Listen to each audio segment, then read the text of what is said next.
Welcome back to the channel. This is Trinity Storm and you are watching second part of What If Naruto Became Demonic Nemesis. If you enjoyed this video, please like, share and subscribe to the channel.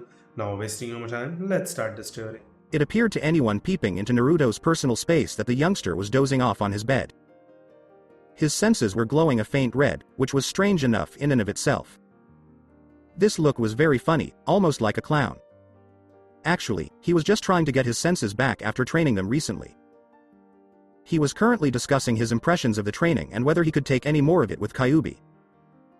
You're doing good, Naruto-kun. You've already become accustomed to your new senses enough for them not to cause you pain anymore.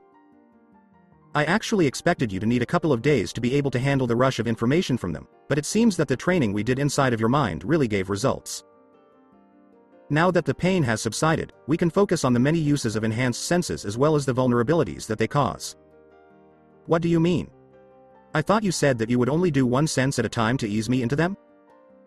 The training in my mind did make it hurt less, but it still hurt.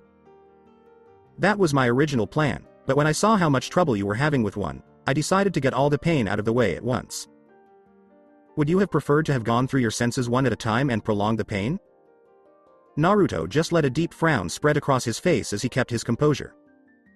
I told you that these senses would take time and training to utilize. Nothing comes for free. Especially power. It has to be earned.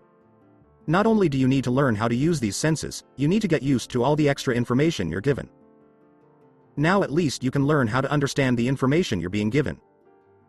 Before, you were just whimpering and grabbing at yourself. I was whimpering because I thought I was going insane. I could hear everything, the smells were sickening, I felt absolutely filthy, I was blinded by the littlest light and I even felt like I was upside down every time I turned my head. And the taste of the ramen that I had for lunch was disgusting. Exactly how long will it take me to master these senses do I'll be able to eat my ramen again? Asked Naruto. Human senses are so dull. It's like you aren't aware of anything around you. Your mind is literally being stressed to its limits to get these under control and you have barely finished scratching the surface of your senses. All you've done is stop the pain. You barely know anything about your senses yet or what they're telling you. As soon as you get a little more used to them, you can adapt to the changes. You seem to be good at that. Fearfully, Naruto exclaimed, you mean there's more pain? No Naruto, you are past the pain, but you have scarcely begun to become accustomed to these senses. Before, you couldn't take the intensity of the information, but now that you can process it, you need to learn to understand it and make use of it. This means identifying and categorizing them. How long will that take? Years if you learn quickly. This world is full of smells, sounds, and sights. I will be here through it all to help, but don't think you will be done anytime soon. When I first arrived here, it took me almost 6 years to grow accustomed to everything my senses told me. Naruto said solemnly, that is a long time. I wonder if I'll be able to do it. Don't worry Naruto-kun. When I learned, I had to do it on my own. For you, if you don't understand a sound or smell, just ask and I'll let you know. With you and me together working on this, we'll have this beat in no time. Kyuubi said with a voice that was almost upbeat. That's cool, I was worried there for a while. Q, what do you think the villagers will do? Kyuubi said, villagers, Naruto-kun? My new look. I can't exactly hide my eyes or face. Will they hate me even more now? Q exclaims, I don't know Naruto-kun. People can be very cruel at times, and when they fear something, it gets even worse. I wonder if there's a way to hide my changes. Maybe San will know a genjutsu he can teach me to hide them? But someone could just cancel it and plus shinobi aren't allowed to use jutsu on villagers and, I really suck at genjutsu. With a cunning grin, Kyuubi said, if you're that worried about it, there's something you could do. It will also give you a good training exercise. What is it? What is it? Nito exclaimed in a panic. Remember in the academy how they taught you the 3 methods for escaping genjutsu? Yes? Naruto inquired, a little taken aback by the sudden shift in topic. What are they and how do they work? What does this have to do with anything? Wait, never mind, you always have a reason for these things. The first method is using the Kai release, which is expelling large amounts of chakra to interfere with the genjutsu. The second is to drop your chakra output down to absolute zero so that the genjutsu has nothing to affect your brain with, and the last method is to have someone else force chakra into your system to disrupt your flow as well as the genjutsu. I also heard you could use pain on some, but that only works on low-level ones. Kyuubi grinned and said, correct again. I knew with enough prodding I could get that brain of yours working. With a little growl, so Kyuubi. Heim, are you going to grace me with the reason for my academy flashback? Snippy, aren't we? Well, I'll let you figure this out on your own then. If all your enhanced senses and change-in features are produced by chakra, how can you hide them? Now what does that mean? Asked Naruto prior to continuing with his own ideas. She said that all my senses naturally draw on my chakra to strengthen them. My senses are naturally as powerful as an animal's and my chakra just takes them to another level. So, is she saying that if I suppress my chakra, my appearance will return to how it was before? Does that mean I'll be a chibi again? I guess all I can do is try and see for myself. I knew he wasn't the baka he makes himself out to be. If I can keep pushing him in his training to figure things out on his own, he could really advance quickly. He always seems to stand up to a challenge. I wonder what kind of training I should have him do next. This suppression exercise I have him doing is good, but it won't take him long to master this. For humans, I hardly know anything for fighting styles. I guess I could have him start on Foxfire, or maybe the dojutsu he's developed, but I think I want him to get used to his body and get some more chakra control first. I'll wait and see what that dolphin has him do today before I decide. As Q was discussing her plans for our hero's training, Naruto had already started his exercise in suppression. Alright, all I have to do is focus. Naruto positioned himself in front of a mirror as he started to suppress his chakra to observe the results. To his surprise, absolutely nothing occurred. In all honesty, Naruto asked, Q, why didn't it work? You need to reduce the flow much more than that. Remember, you aren't trying to disable a genjutsu, you're fighting against your own body. It will take a little time to learn this, and even longer to hold it. This will be worth it though. You will be able to use lower and higher level techniques easier when done. This will also help with your precise control. Iruka had just come in the front of the hospital as Naruto tried to suppress him once more. Better Naruto-kun, but still not quite there. If you will let me, I will control your chakra for you and put it at the right level so you can feel where it should be and try again. You can do that? I thought you said that the Shiku Fujin wouldn't let you? That was true before our connection strengthened. I still can't act of my own free will when it concerns your body, but if you allow me to, I could even control your body for you. After a moment of realization, Naruto exclaimed, what? You can really do that? As the implications raced through his mind. Go ahead, I guess. Okay, let me show you where it needs to be. Q started to close his eyes to better sense the flow of the chakra as he started to suppress Naruto's chakra. As soon as it reaches the right levels, Naruto is seen sitting on the bed in what appears to be a trance when the door opens and Iruka enters. Strange. Naruto, are you okay? We need to head out and begin your training, is all that Iruka can think of. Naruto literally leaps to the ceiling and yells, what the hell? As soon as Iruka speaks, Iruka notices something rather interesting when he looks up at his student. Apart from Naruto dangling from the ceiling like a cartoon cat. Right before his eyes, Naruto's pupils round out from the slits they were at his entrance, and his thickened whisker marks return to normal. His hair's highlights also somewhat receded. Everything else is unchanged aside from that. Naruto, what happened to you just now? You seem like you're almost back to normal. Iruka asked, sounding confused. As Naruto fell from the ceiling and sprinted over to a nearby mirror, he asked, cool, did it work? Iruka repeated her question, did what work? Q was teaching me a chakra exercise to help me control small amounts of chakra, but it's also a way for me to look more normal, but for some strange reason, I feel sort of numb and weaker now. That's because we just shut off the flow of chakra to your senses, healing, and muscles. Normally, it takes shinobi years to learn what you do naturally. Your senses, while still stronger than any normal humans, are barely comparable to what you have at your normal level. Well, that's interesting. I wonder if I should train in both these forms? If I become stronger in this weak body, I should really be great when I'm at my norm. Naruto said loudly. Iruka deadpanned and said, Naruto, what are you talking about? Oh, sorry sensei, I was talking to Q just now. She said I feel weak because with my chakra suppressed to look more normal, I cut off my body from using it. Naruto, this is not to be used while you are training.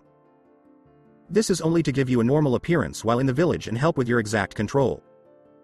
If you learned any jutsu while you were like this, they would be useless when you release your chakra. Why is that, Q? Because the flow would be too different to compensate for. You would never perform the jutsu correctly if learned while your chakra was suppressed. Even if you were able to perform the jutsu, it would be the same problem you had before the change all over again. Only this time, instead of having smaller coils than needed, your chakra would be moving too fast, and you would still have trouble with the amount of chakra used. You're functioning at bare minimal right now and wouldn't even be able to create a Kage Bunshin, much less any other jutsu I can think of. Maybe a Bunshin if you were lucky. Naruto assumed his contemplative stance and exclaimed, "Guess that blows that out of the water." Iruka, a vein throbbing in his forehead, questioned, "Blows what out of the water?" "Sorry again sensei, but Q just said I couldn't do that." "Train with my power cut I mean." Naruto. "Kun, this middleman thing is getting annoying. I'm going to go to sleep until you're done training with the dolphin." "Can you feel the level to suppress your chakra to now?" "Yes." Q curls up in her cage and yawns. "Good, keep it up while in the village or in public. When you're done, just let me know so we may continue our own training." "Okay Iruka. Sensei, it's just you and me now. Q is going to take a nap until we're done." "I suppose that's good." I was getting confused. "So what's first, sensei?" "Well, we are supposed to meet with the Hokage around lunchtime. Right now, it's 7:30, so how about we head out to the training grounds to spar until it's time? I'm pretty sure you're stiff and need to get out." Iruka laughed. Iruka called out, "Don't you want to get dressed first?" As Naruto started to run toward the door. All he could do was blush and make his way to the closet when he looked down and saw the hospital gown they gave him so they could wash his clothes. Naruto noticed his pants only reached his lower calf and his shirt was a little tighter than usual while he was getting dressed, but not uncomfortable. Fortunately, he carried some bandages in his pouch, which he used to wrap his feet and legs before donning his sandals. Make a mental note to buy new clothes and more bandages. Now, sensei, let's move on. A few hours later, we find Iruka looking young and Naruto heading toward the Hokage tower, a little lethargic. "Sensei, how are you not exhausted?" "We've spent hours sparring," asked Naruto, his pants tense with frustration. Iruka said in a sing-song voice, "I'm fresh because you did all the work, Naruto. I hardly moved from where I was standing in the first place. I just used basic counters and let you attack while you were running around trying to act fancy," Iruka replied. "So I exhausted myself while you saved up your energy?" questioned Naruto. "Correct. Your high stamina gives you an incredible advantage when used correctly, but in a taijutsu fight stamina can be used up quickly, especially with how you fight. So I have to get better at using my stamina?" "Yes, we will work on that as well, but Naruto, you did a great job. I genuinely thought you would trip over your own feet with your new physique and everything. What do you think the next Hokage will accomplish? Being Hokage would truly only be a dream if I couldn't even control my own body. By the way, sensei, how do you think I did?" After pausing to reflect, "Your speed has significantly increased. Right now, you're probably as quick as Kiba. You should either find a different style of taijutsu or go through the kata for the art again because your moves are still too choppy. I continue to believe that you aren't cut out for the academy style. Additionally, I think you should calm down a little. Instead of looking for a way to get past me, you expended all of your energy on attacking me without any thought, and it truly indicates that you need to calm down. You battled there in the same manner as you did in your exam against me. Alright, so what will we do after speaking with Gigi?" Naruto. "Be more considerate of Hokage Sama. We're going to return to the training field, where I'll give you a brief introduction to the shinobi world in response to your question. Next, we'll practice the fundamental chakra control exercises once more, which include leaf balancing and shaping chakra into the 12 hand seals." "Sensei, do we really need this lecture?" Naruto questioned, grinning fearfully. "Don't be upset, Naruto. Although I am a legendary demon well known across the globe, I am not very knowledgeable about shinobi customs. You will need to learn all of your fighting techniques and jutsu from your peers. I can teach you about the world and about your body and abilities, but you have to take in as much information as you can from other people. You can have all the jutsu and yuki in the world, but it won't make you Hokage if you don't know how to use them. This is the key to real strength, Naruto-kun. Don't complain about it and thank the dolphin for sharing if he thinks this is important. With a snicker at the end, Naruto said, "Sorry sensei, if you think it's important, then I'll listen and thank you for helping me." Naruto couldn't help but take a serious look as he considered Caillou's words. Why the sudden change of heart and snicker? Q said that I need to respect your views and take whatever training you can offer me, and I'm laughing because she always seems to calls you a dolphin. Well, please tell her that I don't appreciate someone without thumbs calling others names, Iruka says, blushing slightly. Oh, you true creative, monkey. The thumbs situation once more. Naruto asks Iruka, when will I hear the end of this one? As Q carries on her tirade about the injustice of creation and evolution. They went into the tower after he said, "Damn, sensei. I think you hit a sore spot with that one." Sitting in front of the Hokage. "It's good to see you, Naruto," said the Sandame with a grandfatherly smile. "Hi San, what did you want to talk about?" asked Naruto as he shifted in his seat. "First, I need to tell you that in a recent meeting, I informed the council and top shinobi about your changes as well as classifying them top secret. Also, the third did not get to finish as the young boy raged in front of him." "You did what? How could you do that? Me and Kyuubi just went through all this trouble for me to look normal and you go and do that," shouted Naruto. With a hand gesture for him to be quiet, the Sandame said, "Naruto, I understand your feelings on this, but in matters like this I had to inform them. There was no choice, I gave them no specifics other than your change in appearance and the abilities I know about. They know nothing of the war or anything else you told me. Just to be safe though, it is on file with my signature if it is ever needed in the future as proof of your story." With this, the third holds up a file and places it into his drawer before locking it. "You do not have to disclose anymore if you do not wish to." In a calmed voice, "All right I guess. Is that all you wanted, because I have training to do?" "Naruto. Show more respect," shouted Iruka. "It's all right Iruka, and no, it's not Naruto. During that same meeting, your punishment for the Hyuga prank was decided," spoke Sarutobi in a flat voice. Hearing this, Naruto winces. "So what's the verdict, San? Starting tomorrow, you will be doing the Hyuga's laundry for the next month. This means 7 days a week starting at 4 o'clock every day." "That's all? Really? I thought I would be doing a lot more," asked Naruto, blatantly surprised. "I don't understand it either. This punishment was requested by Hiyashi himself. I suppose he thinks it's fitting since you dirtied them in the first place." "Hiyashi requested this? I wonder if he's up to something. Or maybe he wants a more severe punishment and they wouldn't allow it, so he's trying to get me alone?" thought Naruto. "Well, I guess I got off rather easy. This will cut into my training time, but I can live with it," commented Naruto with a foxy grin. "Also, Naruto, I want to tell you to be careful around the Hyuga." Naruto just stared back at the Sandame as if asking for more. "Hiyashi is one of the council members that was informed of your changes and asked for this punishment after the fact. I believe he has something planned, but I have no idea what that may be. All I can advise you to do is to keep a low profile until he shows his intent." Naruto, getting a slight tingle from Q clearly saying she understood, said, "All right, thanks San. I'll be sure to keep an eye out. Iruka, I have one other matter to discuss with Naruto. Could you please wait outside?" "Of course, Hokage. Sama. Naruto, behave and be respectful. I will be waiting outside for you," said Iruka while he glared for a little intimidation. After Iruka had left the room, the Sandame stood and walked over to the pictures of the past Hokages that rested on the left side of the room. He then opened up the picture of the Shodan. Behind the picture, to Naruto's surprise, was a safe with multiple seals as well as the classic lock. San, what's going on?" "Naruto. Kun, I once told you that I did not know of your family and that they probably died in the Kyuubi's attack, yes? Of course, I've known about that for years now. Naruto, I need to ask you to remain silent for this. I will tell you everything all at once because I'm afraid that if you stop me, I will not have the resolve to continue. Is that all right?"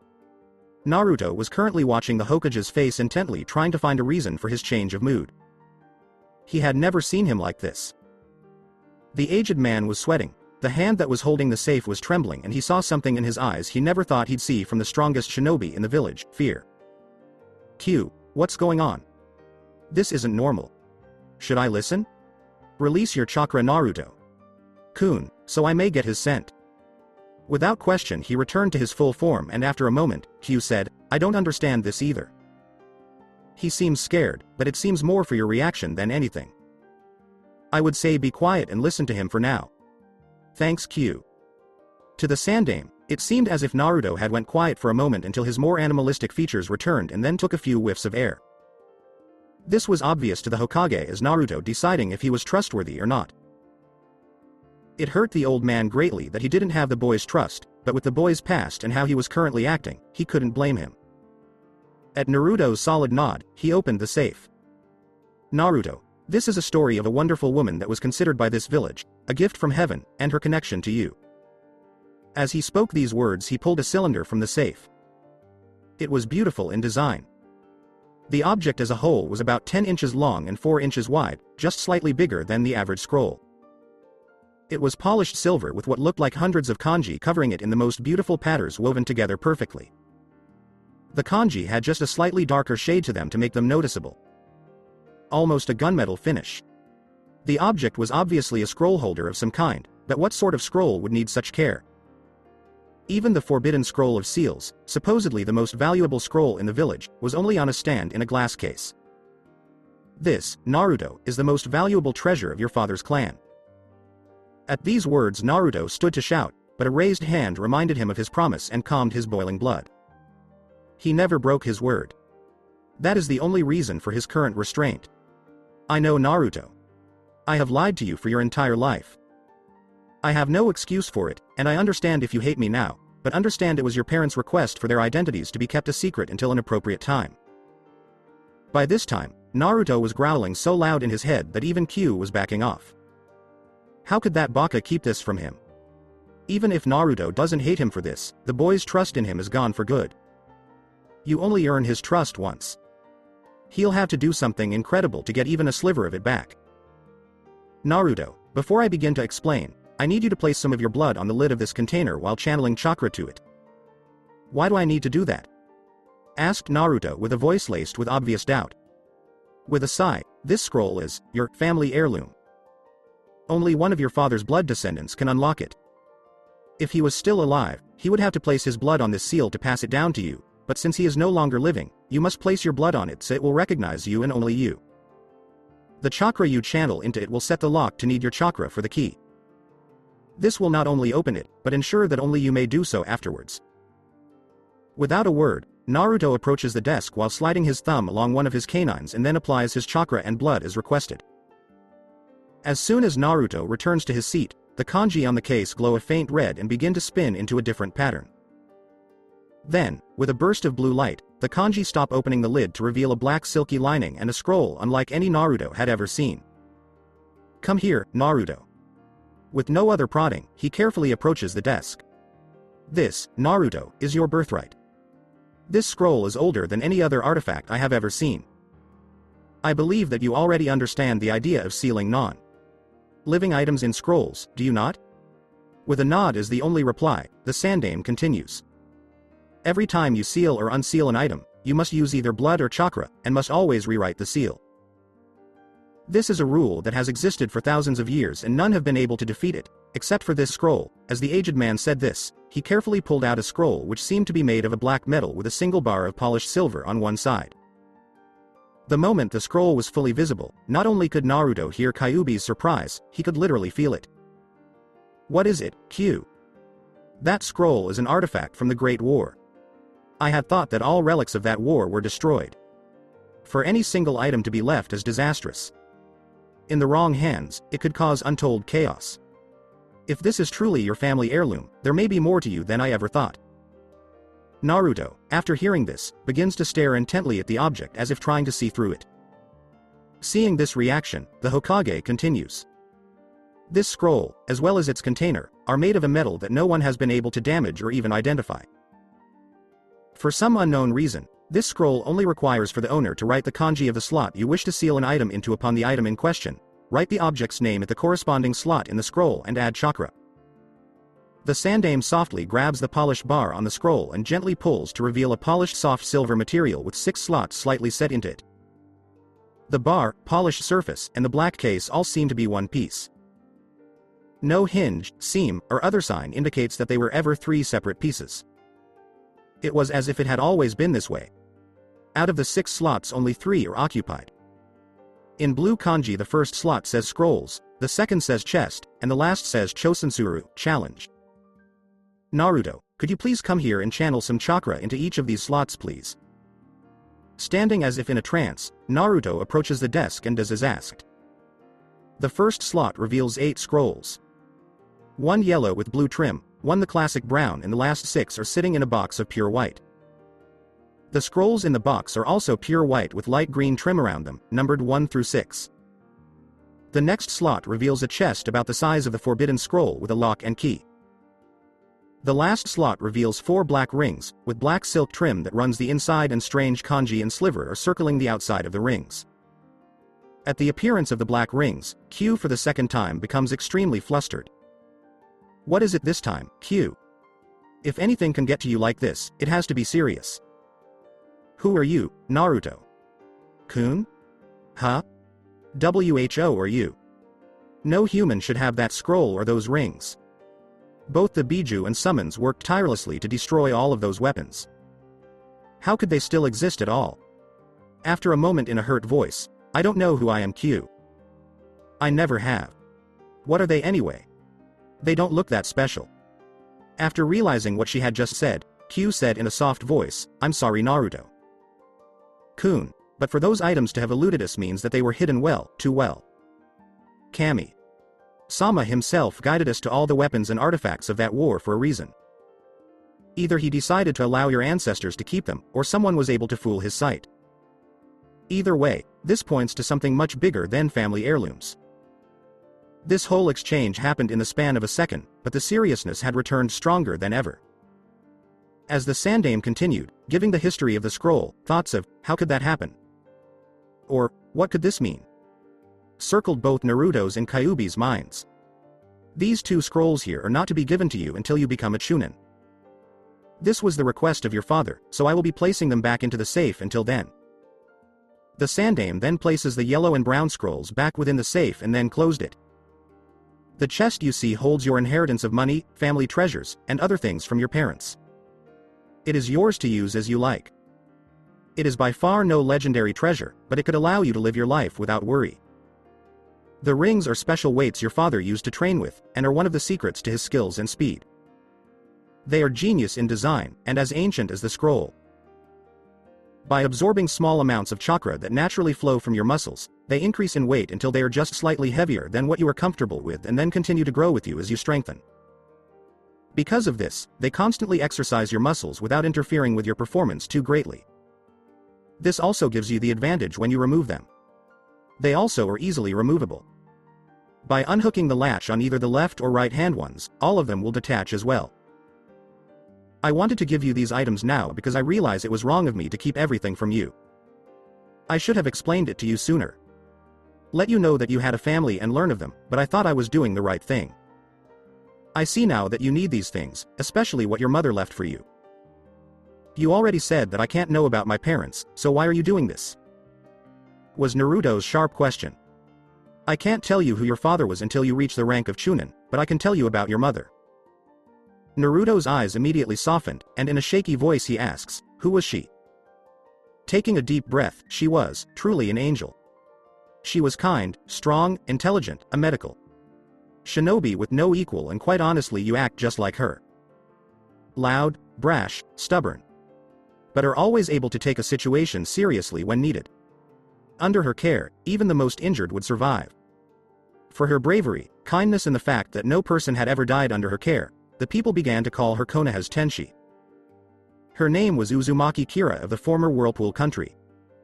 At this point, he pulls a picture out of his desk and hands it to Naruto. With trembling hands, he studies the picture. The women could only be described as beautiful. She had cream-colored skin, dark violet eyes, and long blazing red hair. She was dressed in a white kimono with purple flowers decorating it with a red sash tying it shut. She was sitting on a stump with the wind blowing her hair. Naruto was hypnotized by her, and the only thing that brought him back was Caillou's voice. "She's beautiful, Naruto-kun. I can see where you get your spirit from. It shows in her eyes. Thank you, Q." When Naruto finally locked eyes with him again, Sarutobi knew it was time to continue. "I'm sorry, I don't know much more about her than that, Naruto-kun. Your father always kept their lives very secret. Also, because she wasn't a military shinobi, I had no control over her. All I could do was request her assistance from the hospital for missions, but my old student Tsunade was the one to train her in the beginning. If you ever meet her, she could tell you more about her." Naruto was struggling to process all this and was failing badly. For the second time in 8 years, he was about to cry. "These 6 scrolls here are her gift to you. She wrote these scrolls herself and promised that anyone who finished them would be able to qualify for a class 1 medic's license. It was her dream that you would follow in her footsteps, or at least learn the basics of healing. She always said that any fool could kill someone, but it took someone truly skilled to save someone." By the time he had finished speaking, Naruto was once again staring into the photo of his mother, in deep thought. "My mother was a medic. Nin, and it was her dream for me to be one as well? Should I believe him? Could he just be trying to manipulate me? Is this really even my mother? If you are so unsure, Naruto-kun, then just ask him again and focus your hearing on his heartbeat. If he is lying, it will skip. I will also judge by his scent. Alright Q, let's see." Naruto then focuses his all on the Sandame's heartbeat. "Gee. San, is this really my mother, and did she really want me to become a medic? Bum. Bum, bum. Bum, yes, she did, Naruto-kun. When your father sealed these items away for you, those were the last words your parents spoke to each other and me. Bum. Bum, bum. Bum, bum. Bum. No skip, he told me the truth. Everything he said was the truth. Yes, I believe that he is one of the only people we can truly trust in this village. What am I supposed to do now, San?" Taking a calming breath, I would suggest that you think on what you want to do. I gave you these scrolls now because chakra control is something you will need, and not only do these scrolls contain the most advanced exercises, they are your mother's last gift to you. You need to decide if you want to build off what she left for you or not. Your mother's life work and her dream for your future are right here. This is what you hold now." With this, he gently pushes the items over to Naruto.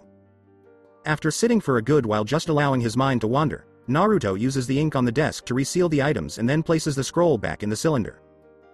He places the scroll in his pouch while heading for the door. "I need to think about this, San. I'll let you know later." The venerable third Hokage could only hang his head thinking, "In my life, I have always lived by what I thought was right. When I look back, I can only see 2 regrets. Allowing my eyes to be clouded by my hopes for Orochimaru and my handling of that boy. I'm sorry, Minato, Kira, I have failed to protect him. Away from the workplace. Naruto, you spent some time in there. Are you prepared to resume training?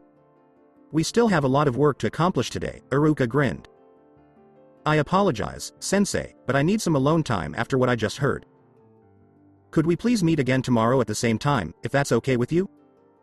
In a broken voice, Naruto inquired. After some reflection, "Of course, I'll see you at the same training ground at 7 a.m. Before you go, take this, Naruto." As he gave Naruto a piece of paper, Iruka spoke. With a quick flick of his pocket, he said, "Perfect, Sensei, see you then." Naruto left without saying anything more. What did he learn from the Hokage? Maybe his new apartment will help him feel better, though. In any case, this gives me time to organize the details of his training for the upcoming few weeks tonight. Naruto, see you tomorrow. Naruto was lost in thought and didn't even notice the glares he was receiving as he strolled through Konoha. His features had gone unnoticed only because Kyuubi was holding them for him, understanding that he wouldn't be able to in his current state of mind. How should I proceed? Can my dream come true even if I become a doctor? His questions included, should I just follow the path my mother left me, or should I make my own? I'm unable to get involved in this. He must make his own decision on this. Regardless of my desire for him to be okay, it is up to him to choose to go down this road. I'll support him no matter what he decides. Naruto. Naruto recognizes the differences right away after making his way upstairs to his apartment. The vandal's distinctive dents, scorch marks, and graffiti are no longer present. His door is now a pale white color, with an Uzumaki sign underneath a ramen bowl on the front. He also observes the Anbu symbol on his door. He was aware that the Anbu used this symbol to identify its territory and other assets, like members or safe houses, to outsiders. This must have been put here by San to deter vandals. It's unbelievable that he also got me a new door. Naruto discovers his door is locked when he tries to open it.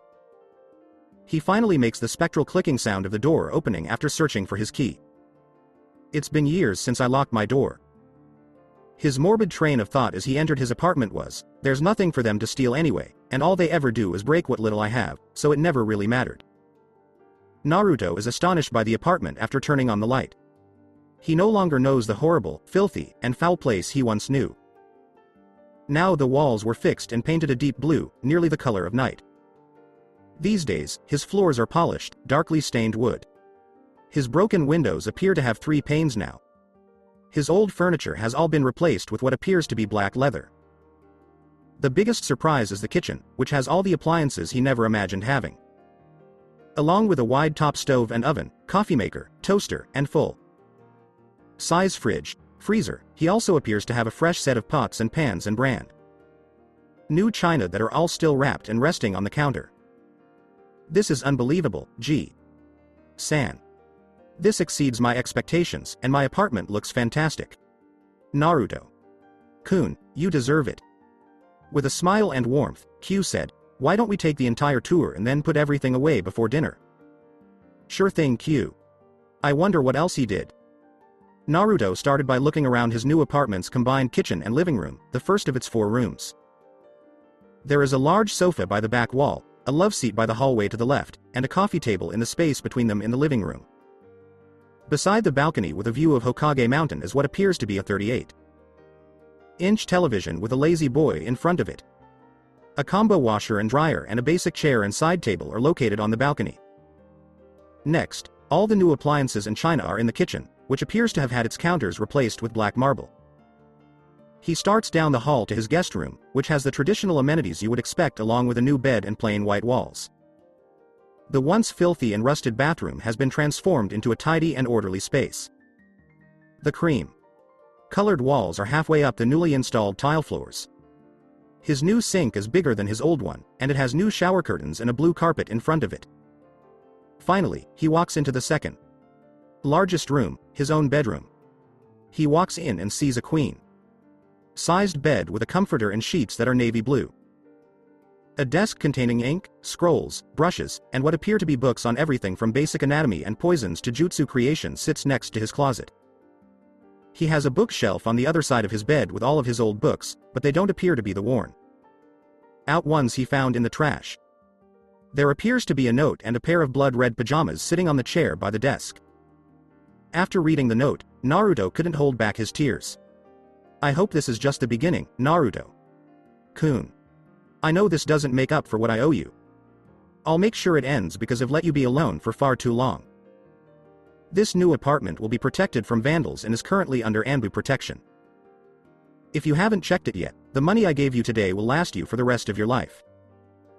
Given that you don't get much sleep and that you were previously expelled from the shinobi library, the books I left you should be of assistance. Aside from that, work hard in your studies and bring honor to your parents. The Hokage of Sandame.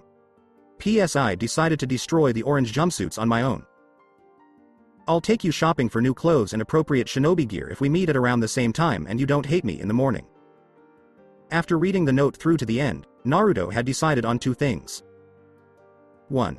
Just as he would never doubt Kyuubi or Iruka, he would never doubt the Sandame again. The elderly man had taken on a task that had previously only been undertaken by those 2, providing care purely out of compassion. He, too, had decided to walk in his mother's footsteps. He would be damned if he was going to let her down after only meeting her, since she had left him her life's work. She gave me her dream. I'll show that her scrolls are effective by excelling as a medic and Hokage. I promise not to fail her or this. He was looking into his mother's picture again, very intently. As I had intended, Naruto-kun. I wanted you to make this decision for yourself. You will benefit much from knowing medic techniques, which we start studying tonight. I'll assist you when you begin reading the first scroll after supper. In addition, I'll teach you a unique training method if you perform well enough. Unquestionably Q. And I'm eager to learn about your plans. As is expected of him, Naruto woke up at 4 in the morning the following day. He showered and changed into his one and only pair of clothes. He also attached his new weights, which he was surprised to find were already set to 37 pounds each, with Kyuubi's reminder. Q stated that this was a very good beginning and that, due to his demon body, he should advance swiftly in the upcoming months. Following breakfast, he made his way to his door to begin the training schedule that Hyuga had given him the previous day. This should be an easy schedule for Naruto to adhere to. To make sure you're prepared to work with your team, I decided to spread out your training so that it covers a lot of ground. I'll tweak this schedule to concentrate more on your problem areas after a few days of work. Run as many laps around the village as you can between 5 and 6 a.m. every day, attempt to add one more lap. Not only will this help you improve your movement and speed, but it should also help you discover your own limitations. Work on the chakra control exercise you are presently working on between 7 and 8 a.m. Start by balancing the leaves. If it's too simple, take more than one leaf. As soon as you demonstrate mastery, I will give you the next exercise. 8 a.m. to 9 a.m. Come spar in taijutsu with me at training ground number 19. 9 to 10 a.m. Training in ninjutsu. During this period, you will retrain all 3 academy jutsu. Complete sparring from 10 to 11 a.m. to make sure you can use your jutsu and fighting style effectively. 11 a.m. to 12 p.m. Lunch. 12 p.m. to 2 p.m. Count how many hits you receive in 30 minutes of hitting a log per limb. Additionally, try to raise this each day. I'll have free time from 2 to 3 p.m. to work with you on anything you're interested in or learning. You will be relaxing from 3 to 4 p.m. before visiting the Hyuga. Naruto's day proceeded exactly like this until he met the Hokage at lunch. Within the Hokage's chamber. Good morning, Naruto-kun. It appears you arrived after all, the Hokage grinned in relief. Who could refuse free stuff, of course. In addition, you stole the remainder of my wardrobe, so I must go shopping. Ha. Ha. Well, if that's the case, let's start with the clothes store. After pressing a button on his desk, the Sandaime said, please hold all of my appointments as I'll be heading out for a while. Hi, Hokage. Sama. Was the response from the new secretary. Well, let's go Naruto-kun. The old Hokage was about to leave when a small boy with a shuriken suddenly burst through the door. He had on a strange helmet with a hole in the top that let some of his brown hair show through, gray shorts, a long blue scarf, and a yellow shirt with the Konoha leaf symbol on it. The boy started to shout. I challenge you for the title of Hokage, Gigi. The child was about to take 5 steps when he stumbled over his own scarf, hitting his head on the floor and causing excruciating pain. As for Naruto, he could only watch with owlish eyes while the Hokage let out a heavy sigh. The young child sat up and said, I get it. Before anyone else could say anything. Isn't that a trap? He asked as another man blasted through the door sporting a bandana. Style Hitai. 8, black sunglasses and a full blue bodysuit. Are you okay, my esteemed grandson? For the record, this place is free of traps. Naruto asked, Gee. San, who's the kid and why is he attacking you? At this point, because he had had enough. Naruto had the other man's and the child's attention after addressing the Hokage in that manner. Who is this guy that he thinks he can talk to my grandfather like that? Thought the youngster. That's not possible. Kindly deny that it's him. The Kyuubi no Yoko in human form, the shame of our village. The boy stood up and pointed at Naruto while yelling, it was you who tripped me. Before the Sandaime could respond to Naruto. Yes, that was you. It was already an odd day for Naruto, so adding a little boy acting like a villager was too much. Naruto said, you tripped over your own scarf, as he grabbed the boy's front clothing. Do not be so foolish as to declare your intention to attack someone. The Hokage was laughing heartily at this since Naruto would have done the exact same thing not even a week prior.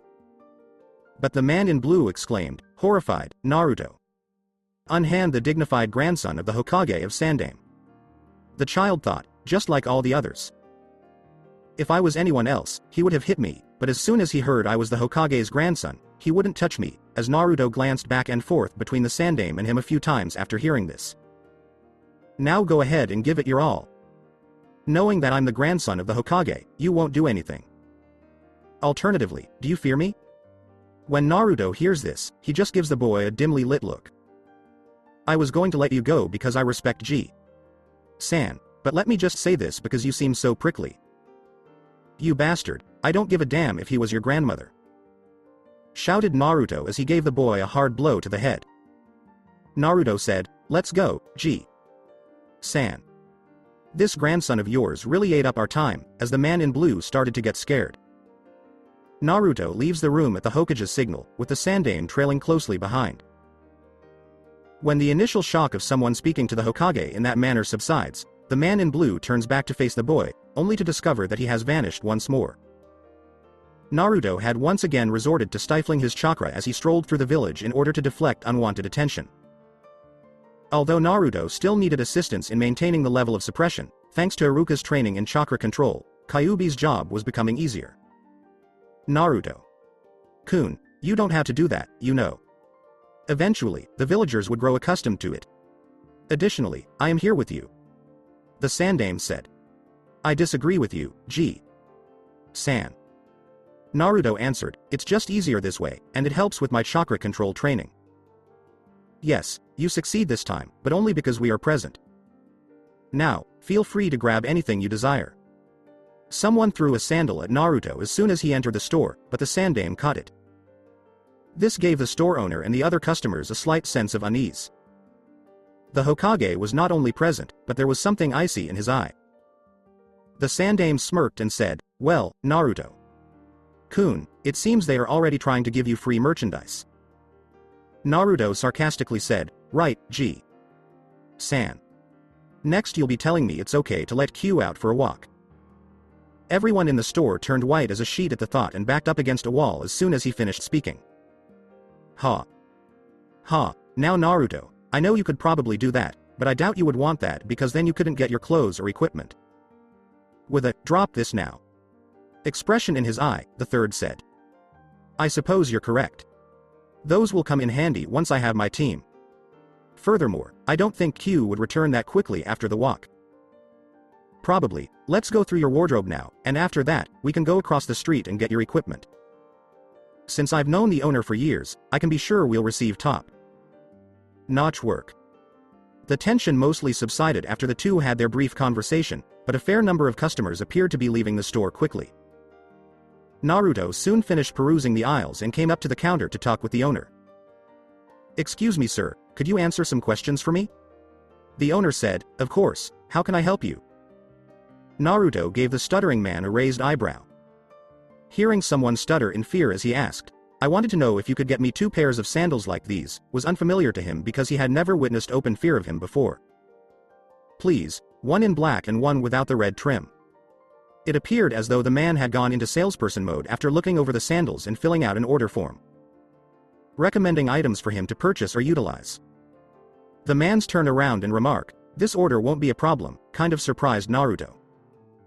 All I have to do is note down your size, and they ought to be prepared by Wednesday. Thank you. Naruto happily nodded while considering what else he should purchase. Do you offer flank jackets without markings in hues other than the traditional green? Yes, please include that in your order. You can choose any color for me. Energized, Naruto asked, could I get dark blue with black trim for those? Of course, how many do you want? 2 please, and could you put my spiral symbol on the back of them in red? The owner of the store replied, no problem. Then the Hokage approached the two, grinning playfully. The Sandaime laughed and said, it sounds like you really know what you want, Naruto-kun. For years, I've wanted to dress differently. That's all. This is just my first opportunity to achieve my goals. Although it wasn't horrible, the orange isn't suitable for a shinobi. Naruto and Sandaime exchange melancholic grins at this point. Now, go select the remaining items of clothing. Before Iruka arrives, we have to make it to the supply store and back. Alright, I'll be right back. Then, hurrying through the aisles, Naruto returns holding 10 pairs of black anbu style pants, 5 black tight shirts with sleeves, 5 black shirts, socks, boxers, and 2 pairs of black fingerless gloves with metal covering his knuckles and palms. Lastly, he was carrying a long, dark blue coat along with the rest of his belongings. Is that all there is to it, Naruto-kun? Sincerely, Sandaime asked, don't you want a little bigger wardrobe than this? No, this is sufficient. It will last me a week, and I have somewhere to shop right now if I ever need more. Naruto grinned broadly and said. The store owner couldn't help but be amazed by the boy in front of him. Is this the dreadful demon? I doubt it could kill me, much less destroy the village, because it's just a kid. No, as the Sandaime stated all those years ago, this boy is the one who possesses the demon. I made a mistake. To see that, all you have to do is glance at the boy. Uzumaki-san, would you like anything else customized? I didn't have to stop at just attaching the spiral to the jacket specs. Really, I did want some other things done, but I didn't want to be rude. No, it's not at all difficult if you are a repeat customer. After all, I'm here to make money. If I'm the only store you visit, I'll have to work hard to earn your business and keep you coming back. Naruto and the Sandaime were forced to suppress a small smile. I knew that my village was superior to what I had observed. All they have fear of is that which they do not comprehend. Someday, Naruto will be loved and accepted. It's only a question of time, the Sandaime declared with pride. After standing motionless for a while, Naruto nodded and said, then, would you kindly place my spiral on the back of every shirt? After all, I ought to wear my symbol when I'm not on duty. No issue, everything ought to be finished by Wednesday. Let's now total everything so you can leave. 10 pairs of trousers, 183 ryo. 10 shirts, 123 ryo. 10 sets of red boxers, 40. 1 ryo. 26 ryo equals 10 pairs of socks. 2 pairs of sandals, ryo 67 in.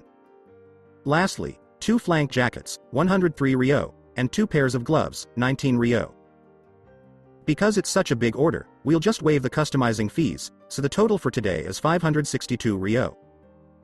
Being able to dress like a true ninja at last is invaluable. With a final thought and the biggest smile, the owner finished. However, the Hokage appeared a little pale. That's almost the individual pay for a B rank mission, the Hokage grumbled. I suppose I've become too accustomed to having everything provided for me by the living budget I get as Hokage. Naruto laughed when he saw the Sandaime's expression and remarked, that's why, San, I only got what I needed. You learn to manage your finances by living alone. Particularly when you're overcharged for the majority of items, Naruto concluded, earning a grimace from both the Sandaime and the proprietor of the store. That won't occur here, though. At Kachiru's, you are always welcome. I'll ensure that everyone present is aware as well. Stated Kachiru, the store's recently hired owner. All that Naruto could say was, thank you. Not accustomed to receiving such care, one last item. This jacket is. Then, Naruto holds up a long coat that appears to be made of a soft, blue material, reaches his middle of his calf, has a black hood, and is missing its right sleeve. Additionally, it featured 2 loops made of black material over the left sleeve and 1 loop over the right side, where the arm would be. For what purpose is it used? It appears a little strange. Naruto-kun, that coat is intended for a swordsman. To allow the sword arm to move easily, the right sleeve is absent. The Sandaime said, the loops that connect the coat to your arms ensure that the coat lifts with your arms to further aid in your freedom of movement. It's cool, what's the cost? And do you believe that this could also be customized? Ha. I'll tell you what, it's a free gift because you're buying so much. What are your desires with it? I really appreciate it. Could you add a black outline and a red kyuubi to the back? This request left both men speechless until Sandaime questioned, Naruto-kun, why would you want that? San, I will eventually have to deal with this. I'm proud of kyuubi, not ashamed of it, and one day I'll be respected for it. I shall proudly wear this coat on that day. Alright. Kyuubi. Heim? Following a stunned silence, thank you. Naruto-kun, Q uttered, her voice slightly choked. Everything will be finished on Wednesday. This young person has great potential. My goal is to see it through to the end and lend a hand where I can. The Sandaime then paid for everything they could currently take and left a note at the Hokage tower requesting to pick up the remaining items. Then, carrying 2 bags of clothing, he and Naruto left for the supply store. As Naruto and the Hokage walk through the streets, they both notice a rather badly hidden boy following them, but they both shrug it off as an annoyance. "Is this it, San?" asked Naruto as he and the Hokage were standing in front of what looks like a rundown store that had seen better days. The front was dirty, and the blinds in the windows were closed. The only thing that would even let you know that this was a store is the sign that says, Higurashi Weaponry. Yes, it is Naruto. This is one of the best shinobi suppliers in the village. How can this be one of the best? It looks like a rundown dump. I agree, Naruto-kun. It looks like a dump, but you can never be sure. With a frown, the Sandaime said, "Shinobi must always look underneath, Naruto. Never take anything for face value. Everything in this world has an underlying reason or cause. Always be thinking of that and always be looking for it." He then opens the door and has Naruto walk in. Naruto couldn't believe his eyes. Everywhere he looked were weapons of all designs and sizes, from the common kunai to the largest swords he'd ever seen. Naruto-kun, I will be ordering your supplies and equipment this time so you can see what you need to carry normally. After I am done, you may ask for anything else you may want or need. Alright, San, I'll make sure to listen, said Naruto while looking around the room. Just as the two reach the counter, a giant of a man enters from the back room. He had tan skin, short brown hair, and obviously was quite serious, or that's what Naruto thought. Ha. Hokage. Sama, nice to see you. What brings you to my shop? You haven't been here for years. With a smile and nod, the Sandaime says, actually Koseki, I am here to equip Naruto-kun here for his upcoming Genin team. Is that so, Hokage? Sama? Well, what can I get for him then? Asked Koseki, looking to Naruto. Well, first off he will need. As the Sandaime continued to name off one item after another, Naruto decided to take a walk around the store to see what interested him for a weapon. He saw many things he had never seen before and never would have thought existed. Thankfully, Q was giving him a very detailed play of the weapons and their uses and weaknesses. After a while, he found a very interesting straight sword that was very well balanced. After thinking it over, he came to the conclusion that a sword of some kind would fit him the best, and this one seemed the best one to start with. He wanted to buy it, but before he could get 2 steps with it, Kyuubi spoke up. Not yet, Naruto, you need to master the basics and get a handle on your taijutsu before you even think of taking a weapon style. Why is that, Q? Can't I do both? I mean, hand. Too. Hand is great for spars and when you don't want to kill, but wouldn't I be at a disadvantage against a weapon user if I didn't have one as well? Normally that would be true, but until you get a handle on your own abilities and get decent skills in taijutsu, a weapon would only waste your time. Besides, if you train in taijutsu now, it will help later when you do take a weapon. Besides, you have barely begun your nin training. You can't take on too many things at once or nothing will get done. Even though Naruto didn't like it, he had to agree. He had too many things to master as was. To add any more now would be foolish. When he turns to place the weapon back on the shelf, he bumps right into a girl that was approaching him from behind. As they were falling, Naruto acted on pure instincts. He instantly released his full form and instinctively strained himself to see what to do next. Suddenly, as things slowed down to a crawl, he quickly wraps his arm around the girl's waist and, with a flick of his wrist, throws the sword in the air and positions her across his lap while he takes a kneeling position. Then, he raises his hand up towards the falling sword. The 2 older men were watching the whole scene with worry until Naruto began to act. To say that Koseki was shocked was an understatement.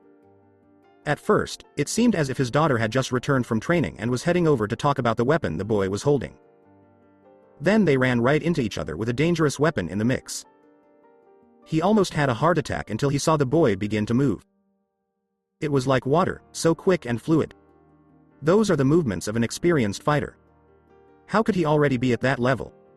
Sarutobi said he was just joining a team? And what's with the changes? His chakra also just went through the roof. I thought this kid was a genin, but that's a high Junin chakra signature. This is when he notices the blonde hair, blue eyes, and whisker marks. Only one thing came to mind, Kyuubi. The Hokage, on the other hand, was a little more interested in the change in the boy's eyes. What was that just now? For just a moment, Naruto's eyes turned red. I'll have to watch him closely from now on. This could be another power from the Kyuubi. Maybe it's a dojutsu of his own? That would be some leverage with the council indeed. As things began to return to normal for Naruto, he reaches up and catches the sword by the handle only to look at it strangely as he thought, how did I just do that? Then he looks down at the blushing girl in his lap. Sorry about that. I was a little too deep in thought and didn't realize you were behind me. My fault, said Naruto with a smile. Naruto took a moment to study the girl in his arms and could only think, cute. She was about the same height as him, with light brown hair in two buns on top of her head as well as chocolate brown eyes. Her skin was flawless with a light tan, and her current blush was just so cute. She had an athletic build and wore a pink Chinese shirt, blue pants, and the classic shinobi equipment. She also seemed to be carrying two scrolls on either side of her slender hips. You can stop leering now, Naruto, came Kyuubi's snippy comment. There's nothing wrong with looking cute, said Naruto, a little too playfully. Am I having a bad influence on him? He is getting a little too interested in girls, I'll think about that later. He was able to activate it on his own, if only for an instant. It was by instinct, but it was much sooner than I thought it would be. I will have to tell him about it soon and begin training him to control it. Hopefully, it can wait until he finishes with relearning the basics. After about a minute or so of the girl just lying in his lap, Naruto coughed slightly saying, I know it was my fault and all, but you can get up now. In an instant, she was up and a good 10 feet away from him, blushing worthy of Hinata. As Naruto placed the sword back on the stand, he could hear the boisterous laughter of the store owner and the yell of the girl. Stop laughing too. San, it's not funny, screamed the still red girl. Maybe not to you, Tenten, but to me it's hilarious. As the newly named Tenten was fuming, Naruto made his way over to her, sorry again about that. I really need to pay better attention. I'll be sure to do better next time. That's alright. I space out about weapons all the time, so no big. You did save me after all. She finished with the blush growing stronger. I was the one to put you in that position in the first place, so it really wasn't a rescue. More like solving the situation I started. Well, whatever you think, but still, thank you. By the way, that was really cool how your face changed.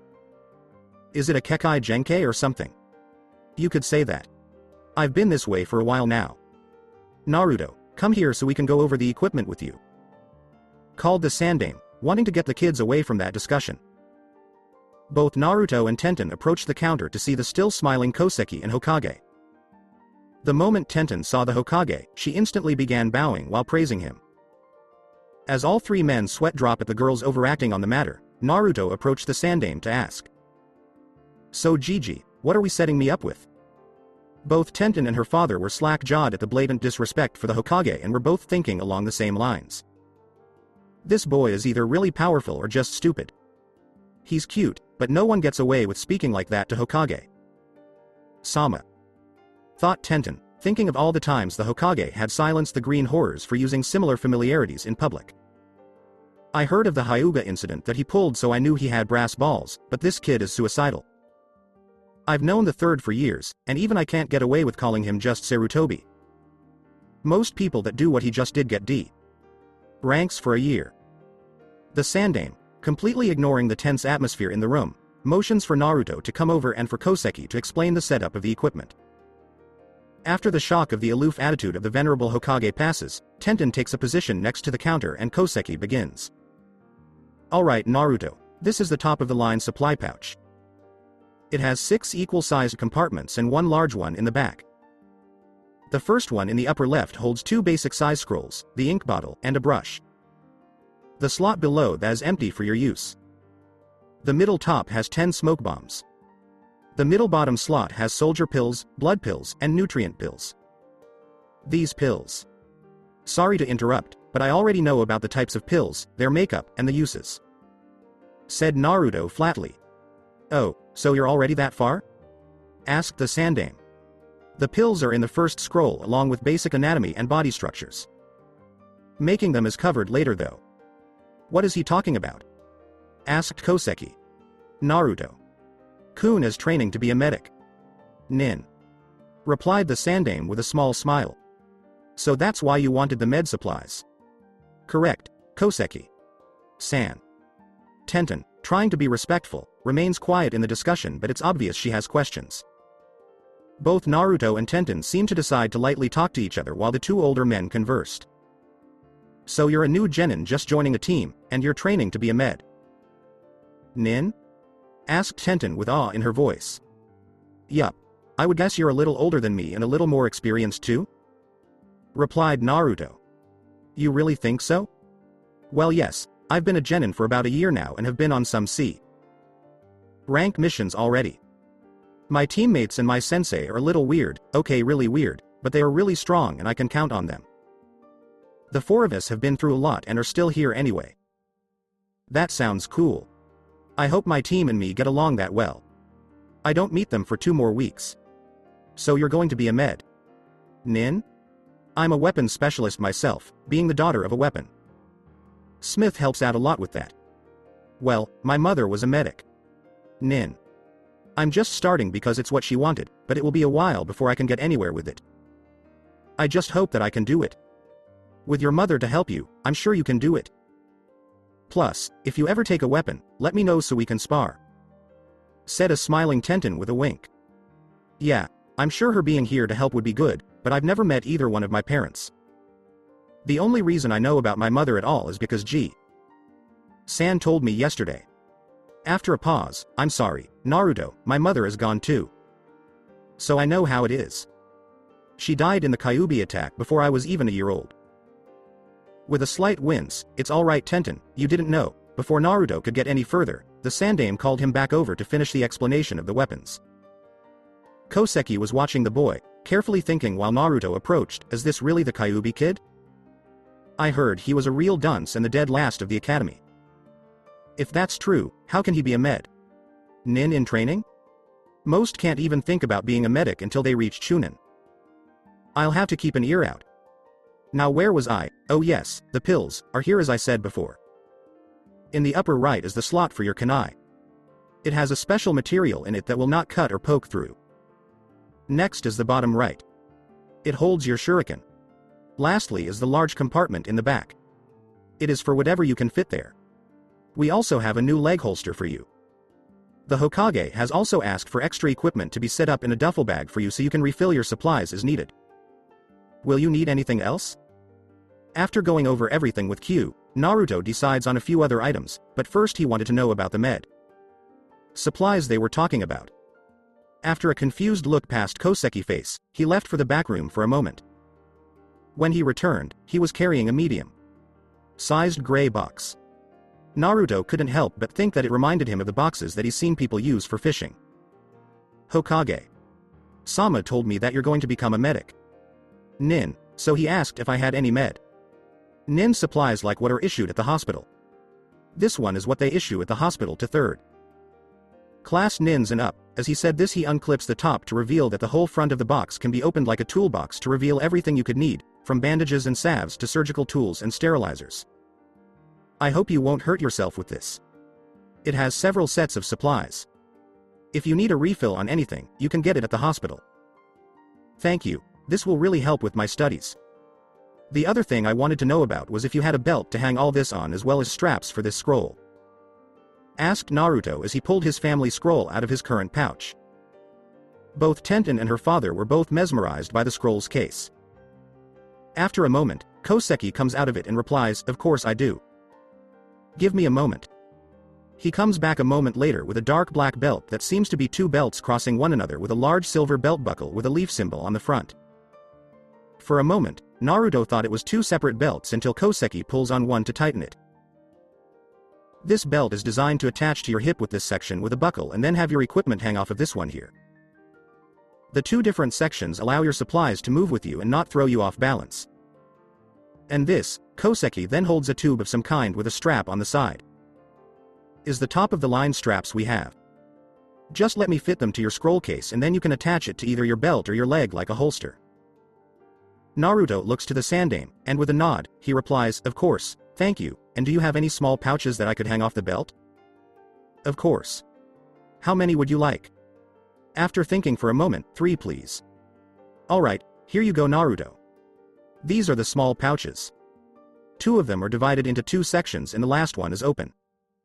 Thank you again. I'll be sure to come back if I need anything else. While smiling, the Sandaime couldn't help but think, Naruto, sometimes I think you may be too innocent to become a shinobi, but I always forget that your father was the same way when not on a mission. I wonder how far you will truly go. After gathering all his new equipment, Naruto and the Hokage began to head for the door. Hey boy. Don't forget your duffel bag. Calls Koseki while holding the rather heavy-looking bag. Sorry, I forgot about that after talking to Tenten.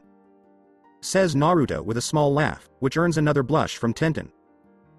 He quickly walks back to the duffel while pulling out his scroll. When he pulls out the actual scroll, both the weapon. Users are again at a loss for words as Naruto sealed the duffel. WHHOOO. How did you do that? You didn't even draw a seal. Can you teach me to do that? Squealed Tenten. Sorry Tenten, but it's the scroll that does that, not me. Was Naruto's reply. I'm sorry young lady, but that scroll is a very powerful family heirloom of Naruto's. Even I don't know how it works. The Sandaime then turns to Tenten's father and says. Thank you both for your help, but we really need to get going. Both Naruto and the Sandaime begin to leave the store, but not before Naruto calls back. Thanks for all the help Ten-chan. This, of course, blazes the blush right back to Tenten's cheeks. That boy sure is a mystery. I wonder what else there is to know about him. He would make a great sparring partner. I don't know Ten-chan, but you could always hang around him and find out. Teased her father. Maybe too. San, maybe. Said Tenten with the blush still in place. Naruto was struggling to get his door open with all his bags in hand. It was not the easiest thing, but for all his effort he heard the satisfying click. Well, that went great, huh Q? Absolutely, Naruto-kun. I couldn't get enough of the joke of you letting me out and everyone turning whiter than the Hyuga's eyes. You also seem to enjoy your time with that Tenten girl. Replied Q with a giggle. I know, that was so funny, and now I even have 2 stores that will serve me. Tenten was nice. Too bad all girls aren't like her, and you. Most of them are either quiet weirdos or screeching banshees like Sakura. Good for you, Naruto-kun. Now if only you could get another restaurant to serve you, we'd be in business. Now get ready. You have to be at the Hyuga's in an hour. You don't want to be late and have your punishment extended. Alright Q, just let me shower and change. After his shower, Naruto put his clothes in the washer and sets out all his new gear, his old gear, and unseals all his stuff to sort through it and decide what to do. Let's see, all this is hand. Me. Down stuff that I can drop off in the repair box on my way to training in the morning.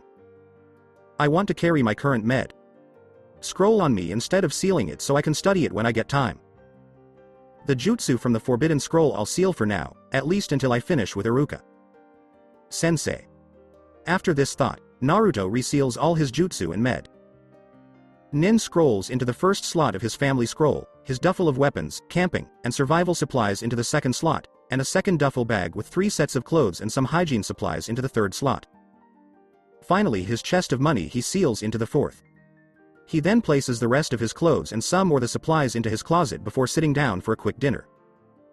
I'm starting to like other foods, Q. Maybe I should see if Iruka Sensei could teach me to cook? If you want Naruto-kun, I could teach you as well. You cook Q? Don't you just eat like rabbits and other things you catch? I do have a human form Naruto. Most of the time that I've spent in this world has been spent in a human form. It would be kind of hard to keep hidden if I had to be a 100 feet tall fox all the time. This also allowed me to learn how to cook fairly well and learn of humans in general. I did have to support myself after all. Really Q, I had no idea you could become a human. What do you look like? With a slight sigh, to tell the truth, Naruto-kun, I'm not sure anymore. For some reason, I can't change my form in this cage.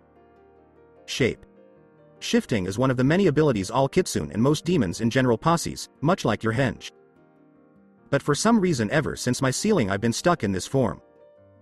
That's too bad, Q. Maybe we can fix that somehow. Naruto said this as he was dressing in his new clothes. Maybe Naruto-kun. I have been thinking about what you said about fixing this place up, and I wanted to try it tonight when you come to visit. That's fine. I don't think it's fair that you're stuck in a sewer anyway. I don't understand why it changed back from the forest after I left last time, Q. I've been thinking about those summon contracts you told me about. What about them? You said that all it took was an exchange of soul fragments, a cage bunshin, and implanting the soul in the bunshin, right? Yes, but where are you going with this? You and I have our souls intertwined and your soul is already here, so what's stopping us from using summoning to let you out? Q was quiet for a long time until, "You're brilliant, Naruto. It will take some altering and a few tweaks on my part, but it's totally possible. I can't believe I didn't think of this. I'm glad I had a good idea. How long will it take? Good idea? You had an epiphany with this, Naruto-kun. I'm not sure how long this will take me. We are dealing with very old stuff, but I'm sure I can figure it out. After all, I was around when they first did this. Can I do anything to help? All you need to do is either learn the hand seals for the Kachiyose no Jutsu, or actually obtain a summoning contract to practice with. Either way will help greatly. Well, Q, I'll look into that, but I need to get to the Hyugas. I really don't want to see what they do if I'm late. Naruto then stands wearing the same clothes as before except both of his thighs were wrapped with bandages. He also clipped his new belt around his waist and hooks his new pouches to it. Then he attaches his scroll case to his left thigh while leaving his new supply pouch on the back right, places the 3 smaller pouches on the front right and finally, he hooks his leg holster to his right thigh. I guess it's time to go. I'll be going deeper into the seal to start on the summoning. If you really need me, just try tapping into my Yuki and I'll know. See you later, Q. Naruto arrived outside of the Hyuga compound with just 3 minutes to spare, only to meet the hateful glares of the guards and the strange feeling of being followed. I'm glad I've gotten the hang of suppressing my chakra. It would be such a pain to deal with the reactions my new looks would cause. Afternoon, I'm supposed to start my laundry duty today, said Naruto with a slightly embarrassed smile. With a slight smirk, understood, please follow me. The elders wish to speak with you before you begin. As Naruto followed the guard through the compound, he noticed that unlike at night the Hyuga's home was rather beautiful during the day. Clean white buildings, gardens and flowers everywhere, and there was even a small lake and river running through most of the compound. Here we are. Be sure to show the utmost respect to the elders and do not speak until spoken to or ordered to do so, warned the guard. This sounds like a pain in the ass already. I can't believe that I'm going to be stuck doing this for an entire month. Maybe I should ask for a harder punishment? After this thought, the door slid open and Naruto was ushered in. Once Naruto was inside, he couldn't help but notice the 7 rather intimidating people at the front of the room. The middle person, of course, was Hyuga Hiyashi, but the 3 on the left and right were all older. Ancient in Naruto's eyes and seemed rather unwilling to be there. Let's see, should I make the effort to remember their names? Nope, don't care. I'll just refer to these geezers as Elders 1.6. Thought and irritated Naruto as he stared at the old men and women of the council. Naruto was quick to notice a pillow on the floor right in front of them by about 10 feet. After approaching it, he looked to them as is asking, is this right? With a nod from one of the elders, Naruto took his seat with an almost unheard sigh. After his entrance, the elders began signaling each other with subtle body language and eye movements which Naruto caught after a few moments but decided to just see where things went. Elder 3, is this really the boy Hiyashi Sama told us about? Elder 6, he looks like nothing special. Was the Sandame speaking the truth of his lineage? Elder 1, his chakra signature is less than a genin. How could this boy have infiltrated our home or be who Hiyashi says? Fem Elder 4, I believe we should be silent and wait to see the outcome of these talks. If our clan head thinks of this boy as powerful, there must be a reason. Elder 5, I agree, just observe the boy. His equipment is immaculate, his muscles are tight and his sitting position is all of an experienced shinobi. The boy is ready to react to us at a moment's notice. Fem Elder 2, I doubt that very much. The boy is probably scared witless of us, and I have heard that he is being trained by a chunin and has been spending time with the Hokage. That is all this appearance is. If you haven't noticed yet, the boy caught on to what you all have been doing from the beginning and has been deciphering it. Came Hiashi's calm statement. The room locked onto Naruto only to notice his unblinking eyes and the slight twitch to his face. Well, Naruto-san, have you been able to get much out of their conversation? Asked Hiashi. Not much, Hiashi-san. Only that it was about doubting me and trying to decide something. I am not very experienced with body language. Very good, well, I am sure you know of the punishment we asked for, do you not? You want me to wash your clothes every day for a month. It was actually a surprise that you would ask for so little. Little? My clan consists of over 230 people, Naruto-san. You will not be doing this alone. You will be working with the normal shift every day. If we trusted the whole chore to you, half my clan would be without their clothing. I see, if it's all right with you, I'll begin my work now. Said a bored Naruto. Actually, Naruto-san, I wish to ask a favor of you. Requested Hiashi. A favor, Hiashi-san? What is it that I could help you with? Asked Naruto, and for the first time since arriving, truly curious of the answer. Well, there is something I wish to ask you, but first I wish to ask why you look different than the report I received implies. As well as the specifics to your intrusion into our home. After considering his words, Naruto replies, in all truth, Hiashi-san, if any of you would have used those famous eyes of yours, not only would you know the answer to your question, but I would have never pulled off my prank. Elder 6 asked in complete indifference, what do you mean by that? I am simply suppressing my chakra to my bare minimal to hide my more demonic features, and if your guards had done sweeps of your compound, I never would have made it over the wall, let alone into the buildings. Naruto concluded that restoring his suppressed chakra to its normal state would be easier. His more animalistic features have returned, and the sudden pressure in the room was making it difficult for most of the council to breathe for a brief period of time. With a light cough, all right, Naruto-san, I'll add regular sweeps to the patrol if that was the cause of my security issue. For privacy concerns, it has long been customary to forbid using the Byakugan inside the compound, but I believe the guards may make an exception. Declared Hiashi. Additionally, you might want to stagger the times of your patrols and guard changes. Naruto remarked, if you have any pattern, you can get in easily just by memorizing their movements like I did. Thank you, Naruto-san, I have to admit. The years since the Great Wars have made us rather lax, at least in regards to our home. Then, in his first genuine display of emotion, Hiashi sighed deeply and said, now, the favor I wish to ask of you is simple. I think you're familiar with my daughter, are you not? You mean Hinata? Yes, Hinata is my oldest daughter and the heir to the clan. Yeah. She is someone I know. How about that? While you are serving out your punishment here, I would like you to help train her. At this, the elders all stiffen. Does Naruto detect the overt hints of surprise, fear, and rage as well? What? How come you would want me to teach her? In the academy, she excelled me in a lot of areas. I fail to see how I can assist her. We know the heiress has great potential and can become very strong, but something is holding her back. Fem Elder 4 said as much, only to be met with stern looks from the other elders. At the age of 3, Kumogakure made an attempt to abduct my daughter.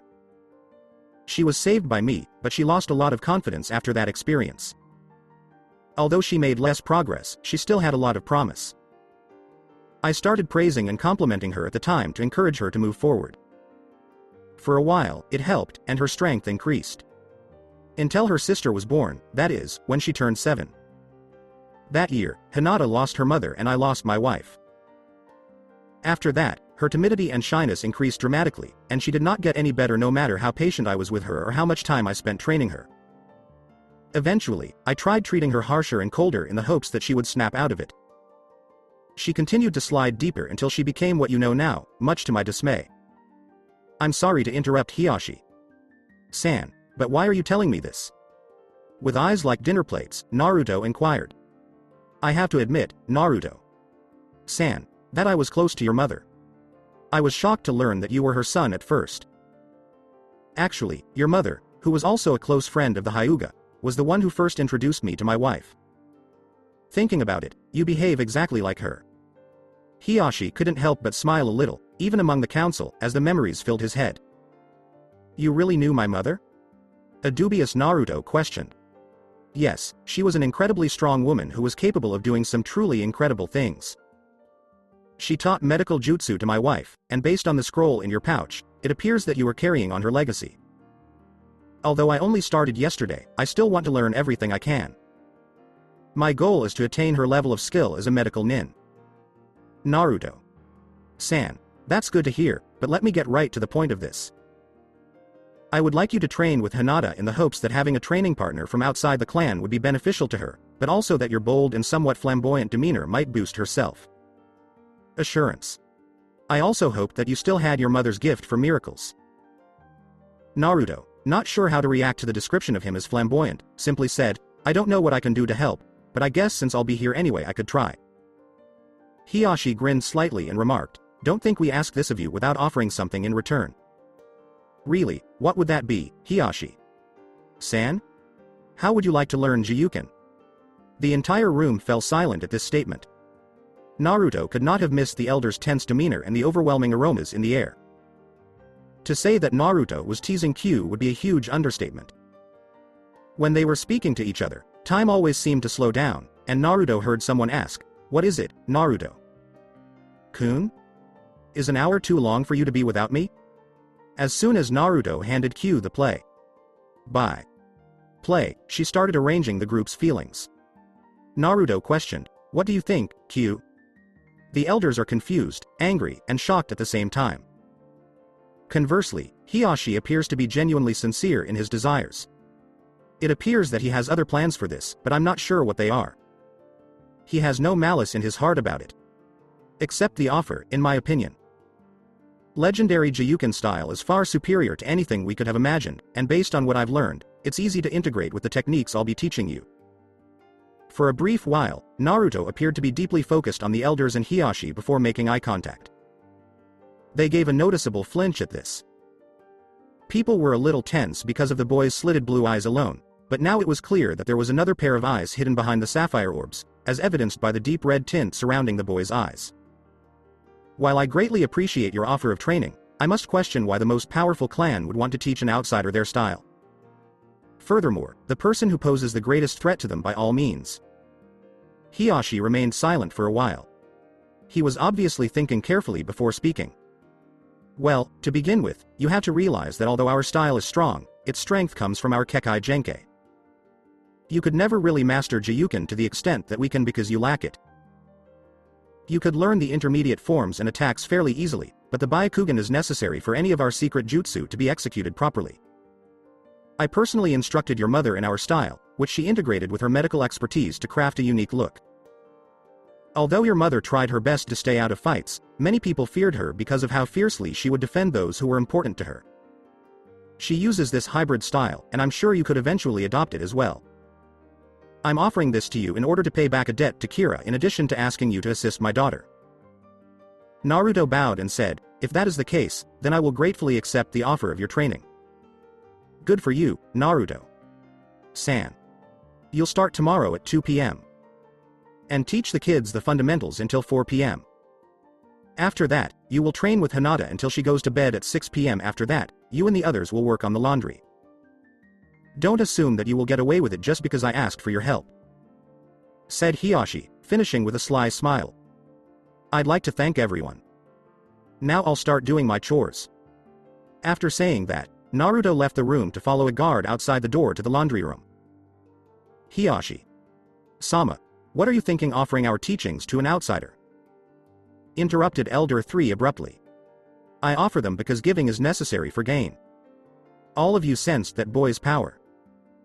Hiyashi stated, just his parents' blood guarantees great power, but when the demons are added, he could become a kami among men.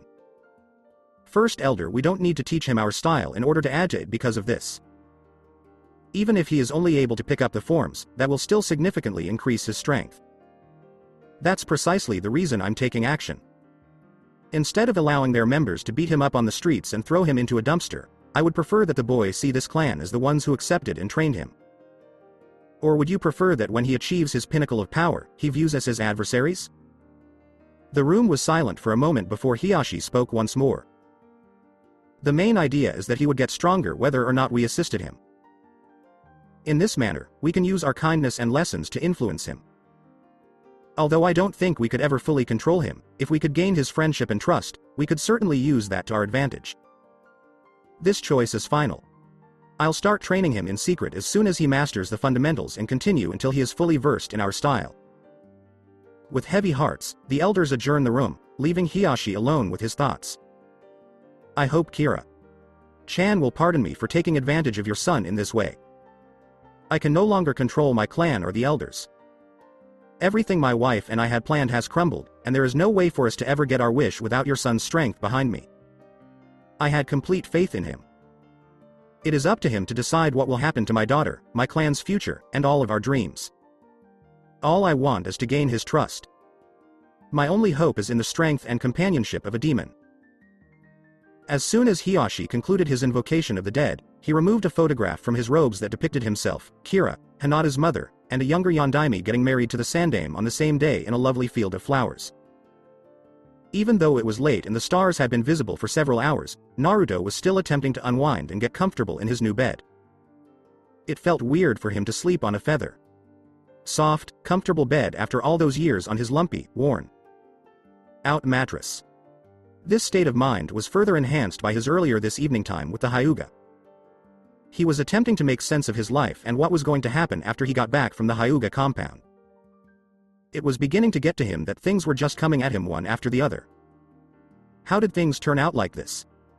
Just 4 days ago, I was just another boy in the academy trying to pass his exam. Then that traitor came along, and everything just went out the window. I guess when I think about it, I really should thank Mizuki Teme.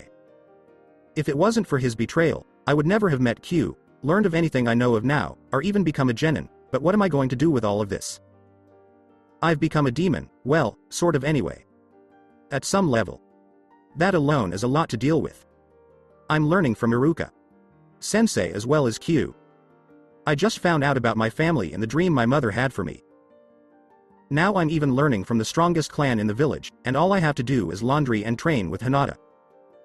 This is just too much to process at once. It's like I'm living in a dream these past couple of days. Just relax for now, Naruto-kun. All you can do is deal with one thing at a time. Continue with your training, follow the schedule one set up for you, and remember to let Iruka know what you're doing. If you keep on working, you will be ready for your team in no time. Now get to sleep. You begin your training with the Hyuga tomorrow, and I also have a new technique for you to work on. Thank you, Q, you always can put things so simply. No, nothing about what has been going on is simple. We have much to do and even more to learn with very limited time. We will do it together, and in no time, we will have everything sorted out. Alright? Naruto then drifted off to sleep, dreaming of the sweetened jutsu he would be learning, and learning them with a certain weapon user who resembled a panda and was wearing a soaked top. Alright Q, I will. Good night. Naruto, if only you knew what was to happen in the coming years. I have seen it happen once, and I do not wish to see it again. All I can do is train and teach you all I can. I also need to keep an eye on the other humans. The Hyuga's offer of training was too good to pass up, but I wonder what else they want out of it. The training of their heiress can't be all. I know that this Hiyashi person has another agenda, we shall see where this goes. Naruto awoke the following morning more rested than before. He was unfazed by the ungodly hour or the damned alarm going off. He ate a quick breakfast before leaving to begin his day. So Q, what's first on this new training schedule? Well, first off, I was going to have you continue the morning routine you started yesterday. 4:30 a.m. to 5:30 a.m. During this time, run as many laps around the village as you can, swiping at them with your claws to get used to them. Additionally, I want you to extend and retract them with each swipe. You have to get used to them instinctively. Strive to increase your lap count each day and work on your swinging balance. 5:30 to 6:30. During this time, we will work in private to hone your special skills. Rumors of that demon hurling fire are unnecessary right now, do they not? During the hours of 6:30 a.m. to 8:30 a.m., switch off between punching and clawing a log. For 30 minutes, you will punch with your left hand first, then claw with your right, and so on. After that, change hands and start over. The purpose of this exercise is to teach your muscles to lock so that when you claw at something, your fingers won't break. You will then continue to kick the log for 30 minutes on each leg. Strive to raise these figures every day, as the dolphin advised. 8:30 to 10:30 a.m. You'll be practicing controlling your chakras. Iruka's exercises, your mother's scrolls, or mine. 10 a.m. to 11 a.m. Ninjutsu instruction with the dolphin. As I don't know any, this will be particularly significant as I intend to pay attention. 11 a.m. to 12 p.m. Dolphin sparring. Lunch is served from 12 to 12:30 p.m. You will review and practice the techniques found in your medical scrolls during this time, which is from 12:30 to 1:30 p.m. The main reason I'm so committed to this schedule is because you had 12 years to learn about your last body, but this time you only have 2 weeks to get a working knowledge of your new one, and as you know, after this schedule you are to be at the Hyuga compound to begin your Juken training. Damn, I need a watch. Guess I better get started or else I might not finish, slave driver. In case you forgot, I can hear your thoughts. Just for that, Barb, I'm sending some of my power to your weights. In an instant, Naruto's weights went from 40 pounds per limb to 60 pounds per limb, and his tattoos started to glow. His fall to the ground was very funny as he grew slightly. He stood up for a moment before starting to run, determined not to face Kyuubi's cruel training gaze once more. A few hours later, Naruto was nearing the end of his daily kick of the claw. Marked log in training area 19. He noticed that his schedule had greatly improved from the previous day. He had just managed to get over 100 hits per limb the first time, but today he had well over 150. Since he had never really put any real effort into hard-hitting taijutsu, he had to stop several times due to pain, but now he could barely feel it. Iruka thought, I better be careful here, as he entered the field to start their taijutsu spar because he was shocked to see how many chunks and gashes were missing from the log. Sorry sensei, but because of a few changes, Q decided to rearrange my training schedule, Naruto interrupted before Iruka could respond. Why would she do that, when it's only been a day? Iruka asked, his expression displaying obvious confusion. Without pausing in his kicks, Naruto stated, we had to redo it because the Hyuga offered to train me in the basics of Juken in exchange for me doing them a favor. I'm supposed to arrive for training at 2 p.m. from now on. His face was filled with amazement. You're going to be learning Juken? That is incredible, Naruto. To my knowledge, no one outside the Hyuga clan has been taught that. I can't believe your luck. It was obvious that Iruka was waiting for a response when she sighed, no, there has been one other that's been trained in it and I hardly believed it myself. Konoha's Tenshi, Uzumaki Kira, my mother. Iruka, terrified, asked, your mother, Naruto? Because he knew this could get serious. When did you find out who she was and who told you? I found out yesterday when San called me for that meeting. He told me about my family and my history, mostly anyway. He wouldn't tell me who my father was. He said I had to wait until I get to Chunin rank. Is that so? Does any of this have to do with you receiving training from the Hyuga? It would be easier if I told you everything from the beginning, sensei. For the next hour or so, Naruto changed his schedule and told Iruka everything he knew about the Hyuga's desires, his mother's past, and clan heirlooms, until it was almost time for lunch.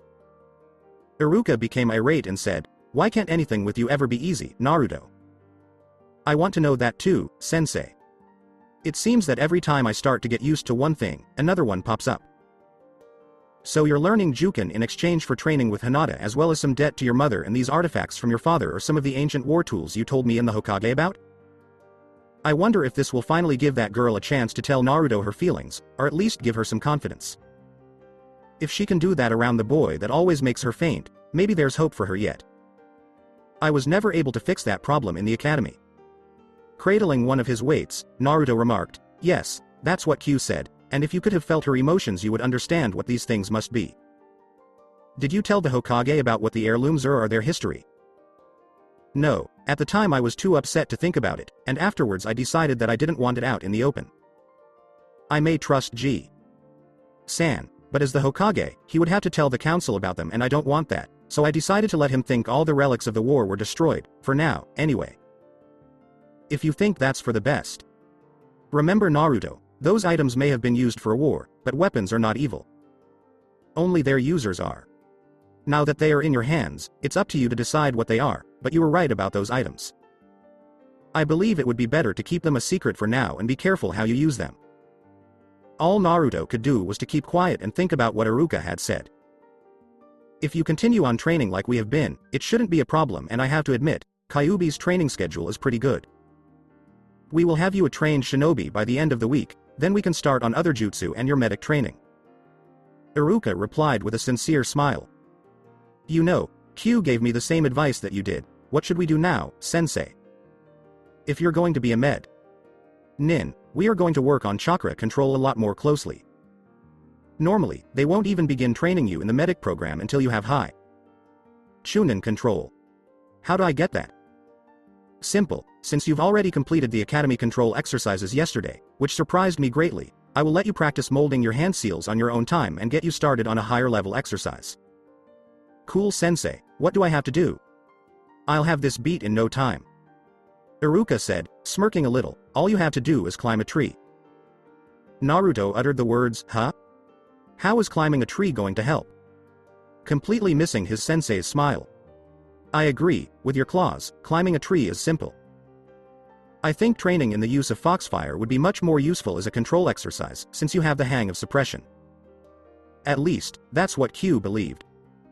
Afterwards, we find a contentedly grinning Iruka and a severely battered and bruised Naruto consuming Ichiraku ramen.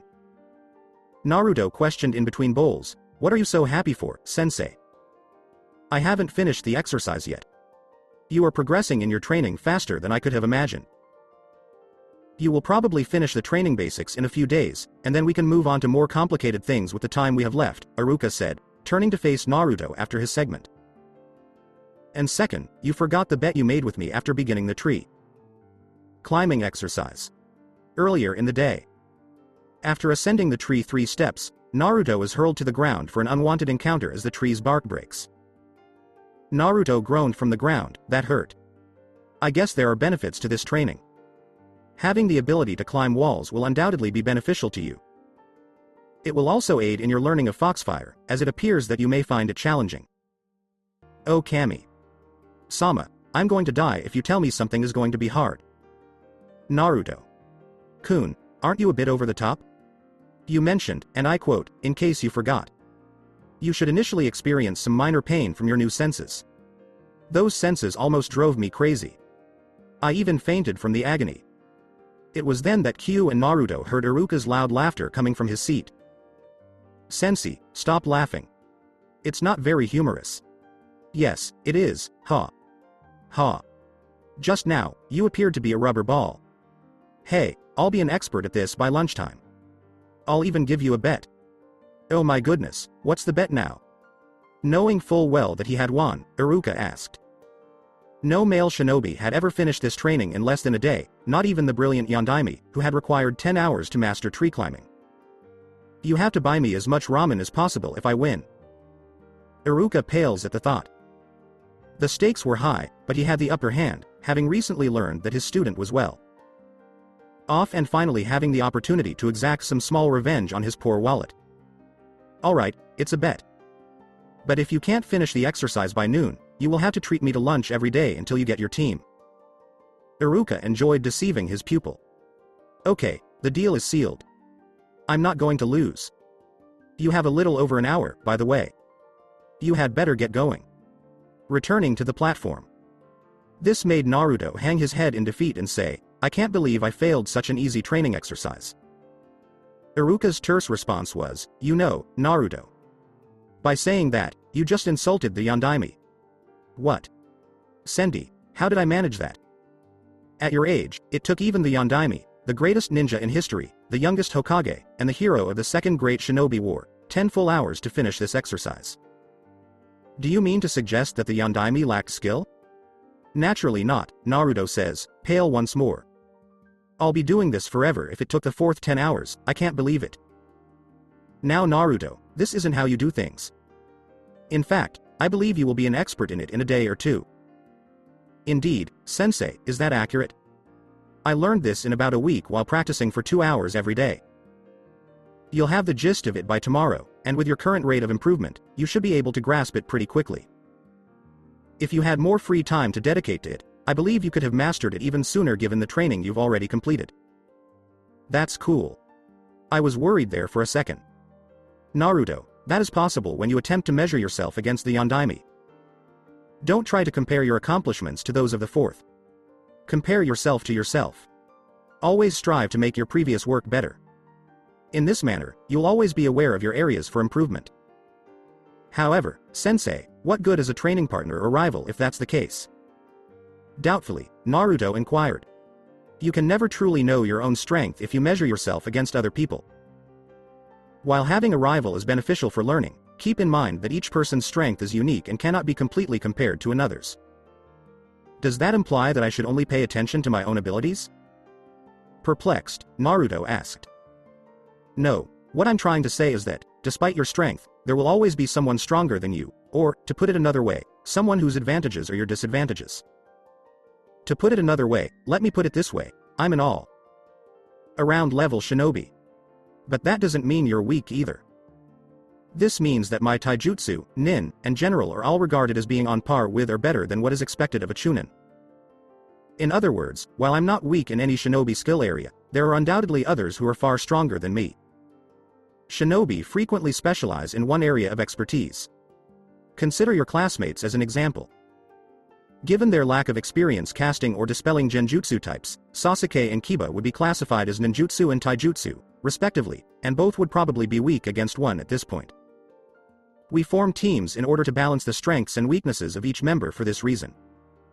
You are ready for anything because the sensei and the 3 students make up for each other.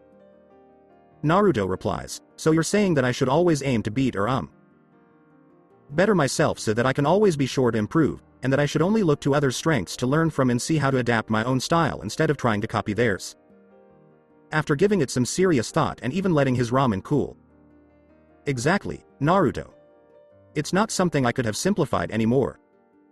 Now keep in mind that you should not only aim to copy others when something more powerful appears, but that you should always train yourself in your own style to combat anything you come across. You will genuinely become stronger if you practice that, since you will have a style that is unmatched and shinobi will eventually have to adjust to you. This made Naruto think of his old rival and the way the two had always behaved around each other. Whenever one learned a new taijutsu move, the other would figure out a way to mimic it, and when one performed a maneuver in a spar, the other would pick it up. It was always this way, neither one letting the other have anything to themselves, and they would always chase each other around, asking each other questions like, Sasuke, were we really wrong to chase after each other for strength all these years? Did we really make each other weaker by not working out together? Observing the focus in Naruto's gaze, Iruka chose to let him think for himself. I apologize, but I had to end training for today. I have to meet with the remaining staff members and complete closing the academy for the break. Make sure you finish off your training for the day and arrive on time the following day. In return, Iruka only got a small grunt before he turned away without saying anything else. After a few minutes and roughly half a dozen more bowls of ramen, Naruto was prepared to resume his training. Ayame. Nichan, could you please give me my bill? From the other end of the store, Ayame exclaimed, of course Naruto. Kun, I'll be right there. As Tucci hears this, he approaches the front of the store and asks, are you paying Naruto? I assumed you arrived today with that lovely Iruka. Isn't it typical for him to serve you ramen? Ha. Ha, normally yes, but I lost a bet and now I'm buying lunch for the week. It's really kind of you, I think. Tucci said, well, train hard and I'll see you tomorrow. Ayame then delivered the check. Here you go, Naruto. Kun. Train hard. Bye, see you tomorrow. We find Naruto in the middle of training field 19 waiting impatiently for Kyuubi to teach him a new technique. He was pacing back and forth as he listened to Kyuubi mumble about one thing or another as she did some final checks on whatever it was she was teaching him today. Unknown to Naruto, a small boy was watching from the very edge of the clearing thinking. What's with this guy? He's just walking in circles like a goof. Naruto, being too preoccupied with his dreams of a super jutsu, doesn't even notice the badly hidden boy. So Q, what's on the list for today? Elemental Jutsu, Energy Blasts, Taijutsu, Energy Claws, Super Roars. Kyuubi, being drawn out of her thought process, can only respond by asking, where do you get these ideas? Well, jutsu are just fun. The history I found on you says that you used some kind of roar attack as well as fire and energy attacks are just cool.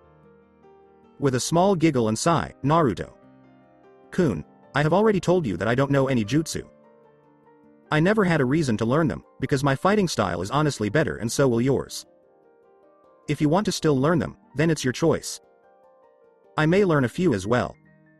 As for the attacks, the roar attack is one I will teach you another time. The energy and fire attacks we are actually going to cover now. Really, Q? I was just kidding before, but alright. What's up first? Is giving him control over fire really a good idea at this point? The first thing you will learn is one of the 3 main abilities of the Kitsune demons. Kitsune Bai, Foxfire, is what we will be working on today. Naruto was quiet for a moment as he sat on the ground and crossed his legs, then in a serious voice he asked, you said the 3 abilities of the Kitsune. What are the other 2 if Foxfire is one? The first of the abilities is to change our shape or alter is what many refer to it as. Much like your henge except, more. I won't go into detail about it yet because you are not ready to use it or most likely won't be able. The other you will be ready for soon, but for now let's begin with Kitsune Bai. This technique works by compressing Yuki until it finally bursts back out in the form of energy flames. To do this, you need to learn to feel the difference between your chakra flowing within you and the Yuki that flows with it. But for right now, I will send you a small amount of my Yuki to begin learning with. As Naruto began to feel the energy flowing through his chakra system, he notices that his seals were glowing once again. The strange thing, though, was that they were shining right through his clothes as if they weren't even there. Q, I thought you said that I couldn't use your Yuki yet. I thought it would hurt, but it only feels tingly, I guess. I only sent you a very small amount of Yuki. Just enough to make 4 or 5 kage bunshin, so with the seals taking the brunt of the pressure, you should be fine. I should be fine? Well, I guess there's nothing to do other than to try, but I wanted to ask why me seals are glowing and can be seen through my clothes like this? You know, for someone rumored to be so slow you ask all the right questions. Seeing Naruto's response of a deep huff and crossing his arms, Kyuubi continued saying, your seals will glow whenever my Yuki is being used no matter the amount. Just as I told you before, because my Yuki is more powerful than your chakra, it literally pushes it out of the way and causes stress on your system. Originally, my plan was to have any excess Yuki flow into the seals to reduce the stress on your system, but now I'm sending the Yuki directly to the seals and allowing your system to absorb the excess. By doing this, I hope to speed up your new system's adaptation to the Yuki without endangering you. When drawing on your own chakra, there will be no reaction from the seals because there's not enough Yuki mixing with it yet, and I doubt there ever will be. As for the reason why the seals can be seen through your clothes, chakra can only be seen when in tremendous amounts, but Yuki is able to be seen most of the time because of its potency, so when it flows through the seals, it's only natural that they show. Is there any way to hide it? I mean, it's kind of a dead giveaway that something's up when I start glowing like this. As Naruto said this, he couldn't help but look himself over and marvel at the intricacies of the marks. Unfortunately, no, there is no way to stop the seals from working as they are now, but it isn't like you will be using my Yuki on a regular basis. It will only be for training or extreme emergencies. Now back to what I was saying before. You need to learn to form the Foxfire first. You do this by slowly drawing out the Yuki and compressing it in the palm of your hand. As you do this, try to keep it in a sphere shape. Several hours later. As Naruto lay panting on the ground as his seals slowly faded from sight, Q, why is this so hard? I just can't seem to keep the flame together after it's lit. Well, I never really intended for you to get even this far today, so how do I explain this? What do you mean, you never intended? I thought you said you were going to teach me? I did teach you, didn't I? I just never intended for you to actually create a flame today. I just thought it would be a good thing for you to try. It takes a lot of control to use Foxfire, but look. You were able to do it within a few hours of working with it. The small boy watching from the nearby bushes could only think, wow, this guy is the real deal. I knew there was something about him from how he talked to G-chan. With how well you did today, maybe we should continue. It seems we need to take some serious measures for this though. I knew this wasn't going to be easy for you, but with how far you have come today, I really didn't want to tell you about this until later, but now that I have seen how far you've come, I really want you to get further in this training so we can train in other areas. Tell me what? What do you mean move on to other things? I want you to master the basics of Foxfire and a few other things before the teams are selected. That way, you don't end up killing yourself or others with what I'm teaching you. Foxfire is not something you can mess around with. Either you have mastered it, or I will not allow you to use it. So to accomplish that, I have a very special training method for you. Really? What is it, Q? Before I explain it, you must promise me that you will never use it without my permission, and follow every rule I give about it. Why? Is it really that important? If you were to misuse this training method, not only could you destroy your mind, but you could die. Now if you wish to know about it, you must swear on your Nindo. After hearing something this serious, Naruto couldn't help but to think twice. I swear Q. I always listen to you anyway, so I don't see the point, but if you think it's that important, you have it. Good, now tell me, what have you noticed about the Kage Bunshin? How does the jutsu work and how do the clones function? After a moment of silence, Kage Bunshin are made by leaking chakra into the air and using it to compress the particles in the air to form the clone. This is the reason for the puff of smoke. These clones are special because the chakra used to make them is then made into a simple coil system as well as a supply for the clone to use for jutsu. As far as I know, no other clone type is able to use jutsu. This alone could make Kage Bunshin a kinjutsu, but as you said, unlike regular clones that are only an imprint of you, the Kage Bunshin are given a piece of your soul to function and act as a link between the original and the clones. That's what the scroll said. Other than that, I don't know what else it can do. You mean that you remembered all that from when you first read the scroll? Impressive. Well, let me ask you this then. What happens when the clones are dispersed? I haven't noticed anything else. Of course, other than when I fought Mizuki and some retraining with them, I haven't used it that much yet. I thought you would have realized it after your retraining with Iruka yesterday. Alright, please make a clone Naruto. Kun. Obliging the request, Naruto makes a clone without protest. Alright, now what do you want done, Q? Tell me, have you ever seen the bottom of the pond near this area? Of course not, why would I have seen that?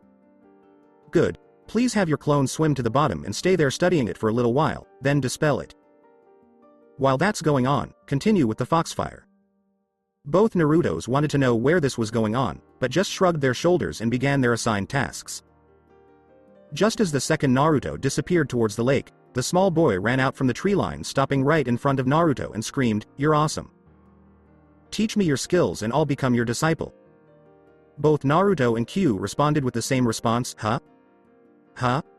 Yeah, you have to teach me the Oroku no Jutsu that you're famous for, boss," yelled the small boy. Boss? Was the only thing Naruto could think at the moment. You're not really thinking of teaching this little kid that useless jutsu, are you? Naruto. Kun? Naruto. Kun. Sadly, Caillou's voice fell on deaf ears. Inside the Sandame's office. As the man in the blue bodysuit rushed into the Hokage's office, he started crying, "Hokage. Sama, have you seen the honorable grandson? I can't find him." As the Hokage moved one stack of paperwork out of the way, he looked at the man and said, "Ebisu, I believe that Konohamaru has been following Naruto for the last few days." The newly named Ebisu, hearing this, runs out of the office screaming, "Not Naruto. This is a disaster." As the man disappeared, the Hokage pulls out his crystal ball while thinking, "I doubt Naruto would teach the boy anything dangerous, but it doesn't hurt to see." As the Hokage looks through his crystal ball, he sees Naruto teaching Konohamaru some basic chakra control after a failed attempt at the Oroku no Jutsu. The Sandame was very worried about his grandson being exposed to that jutsu for its content alone, but the fact Naruto was having him do training that he shouldn't be doing for 2 years had the old man slightly off kilter. He was even more appalled by the next thing he saw. Not only did Konohamaru turn into the fuggliest girl he had seen in his 60+ years, but Naruto corrected him by transforming himself into his own version, sending the poor man to the floor thinking, "I swear, I am classifying that as a kinjutsu at least." On the outskirt of a training field, Ebisu had just landed to see Naruto appear out of a cloud of smoke. "You get it, kid?" asked Naruto. "Yeah," replied Konohamaru. "The last one you did was great. You have it down, but I still want you to work on those chakra control exercises I showed you. The earlier you start, the easier it will be, trust me. Now let's get a soda. Then we can work on a few other things. As Naruto and Konohamaru head to a bench, Ebisu couldn't help but think, this is the damnable fox. I can see Konohamaru has been working hard on whatever it is the boy have been teaching him, it doesn't matter. I am an elite trainer and will not let this boy corrupt my student. So, why do you want to attack your grandfather? What's your problem? Asked Naruto. Ebisu stopped right in his tracks at this point. Maybe this brat has a use after all? I have been trying to find out the reason for the attacks myself and have had no luck. My name is Konohamaru. My grandfather named me after the village, so it should be easy to remember, but no one calls me that. They all just call me the honorable grandson of the Sandaime Hokage. They don't see me for me. They see me for my grandfather and I hate it, but when I become Hokage, everyone will respect me for me and not my grandfather. So, that's why he wants the title of Hokage. Thought Naruto and Ebisu at the same time. After scoffing, Naruto said, yeah right, what makes you think you could be Hokage? What? Was the shocked reply of Konohamaru. Listen to me, you don't become Hokage to be respected by people. The Hokage is someone that is the strongest in the village, but that's not all. The Hokage is loved by his people for his courage, dedication and above all else, love for his people. After hearing this, both Konohamaru and Ebisu were stuck to their spots. I used to be just like you, everyone in this village hates me for something that I had no control over. At first, I used to scream that I would be Hokage just for something to strike back with. I had no idea why they hated me until a few days ago, and even now I'm not sure if I don't hate them back for everything they have done to me. At this point, both of Naruto's listeners couldn't help but lock eyes with him and see all the emotions in his eyes. I was told by someone very special to me that you do not become Hokage for your own gain. You become Hokage to protect the lives and happiness of everyone precious to you.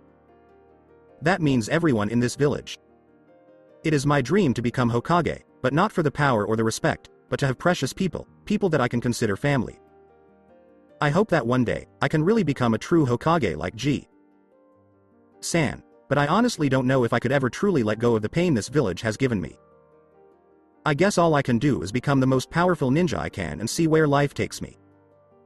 For all I know, I may end up a missing nin instead of Hokage, but for now I walk the path that I think will lead me to taking the old man's job. After Naruto was finished, he looked down at Konohamaru as if asking, understand? At his nod, Naruto stands and says, I need to get back to my own training now, and I think you should go back to that trainer of yours. Huh? No, I want to train with you more. That guy is useless. He always says his training is a shortcut to the title, but he never teaches me anything useful. You're just a beginner. You need to get the basics before you can move forward. Just remember this, there is no shortcut to being Hokage. It's a long hard road to achieve that kind of skill and the trust of your people. I will always be here to help you when you need it, kid, but to get the title, you have to go through me first. Said Naruto with force at the end. After a moment, Konohamaru responded by saying, who do you think you are lecturing me? Fine, I'm not your disciple anymore. From now on, we are arch rivals. Ebisu was just shocked silent listening to the boys. Looks like I was wrong about this boy, maybe he will be Hokage? I will see for myself how he acts. As Ebisu jumped down in front of them he said, honorable grandson, you heard what that boy said, but he's weak and he isn't worth your time to fight anyway. Shut up, Arrow. Sensei. You don't know anything. Konohamaru barked as he turned to face the man. Naruto at this point was rather pissed, but just asked, Arrow? What's with the arrow? Sensei bit? Other than a large amount of chakra and a long list of pranks, this boy has no other traits that are worthy of recognition. You do well to stop hanging around this doby, honorable grandson. Ebisu said, while talking to Konohamaru and pointedly ignoring the blonde. Oh yeah. Two voices yelled out together. Naruto continued as Konohamaru glanced at him in surprise. I'm going to be Hokage one day, and you're going to respect me. I know about your dream, Naruto. Ebisu said, with a hint of annoyance at being reminded of that dream again. He had just listened to Hit for 5 minutes. It was already quite irritating to hear Konohamaru always talk about it. But where he was willing to help the Sandame's grandson, he was annoyed that this boy would have the same goal. Even if the boy has some endearing qualities, I won't make it easy on him. But you have neither experience nor the virtues of a Hokage. Plus I am well aware of the fact that you even have exceptionally poor skills for a shinobi, which are vital to a Hokage. How do you plan on becoming something that is clearly beyond your reach? Asked Ebisu. In the Sandame's office. As the Hokage watched Naruto talk with Konohamaru, he couldn't help but smile at how far Naruto had come. He also laughed out loud as poor Ebisu was thrown for a loop by Naruto's harem no jutsu and sent into a nearby tree, knocking him out. What an absurd jutsu. Combining Kage Bunshin with his own Oroku no jutsu, it would never work on any serious shinobi, but he could probably get me with it. As the Sandame tilted his hat out of shame, he watched as Naruto and Konohamaru went their separate ways. Later, after Naruto returned to Training Field 19, the clone that was sent to the pond was dispersed. Okay Q, I dispersed the clone. Now what? That's it. That's all you have to do for the training method. Huh? How does this help? Asked a lost Naruto. Tell me Naruto, what is at the bottom of that pond and what it is like? Asked Q with a little taunt in her voice. Well, it's cold and really murky. I couldn't tell what was down there much at all. He still doesn't get it. Tell me Naruto. Kun, if it was the clone that went to the pond, how is it that you know about it? After thinking about it for several minutes, Naruto not only realizes what has happened, but has his mind swimming with possibilities for this training.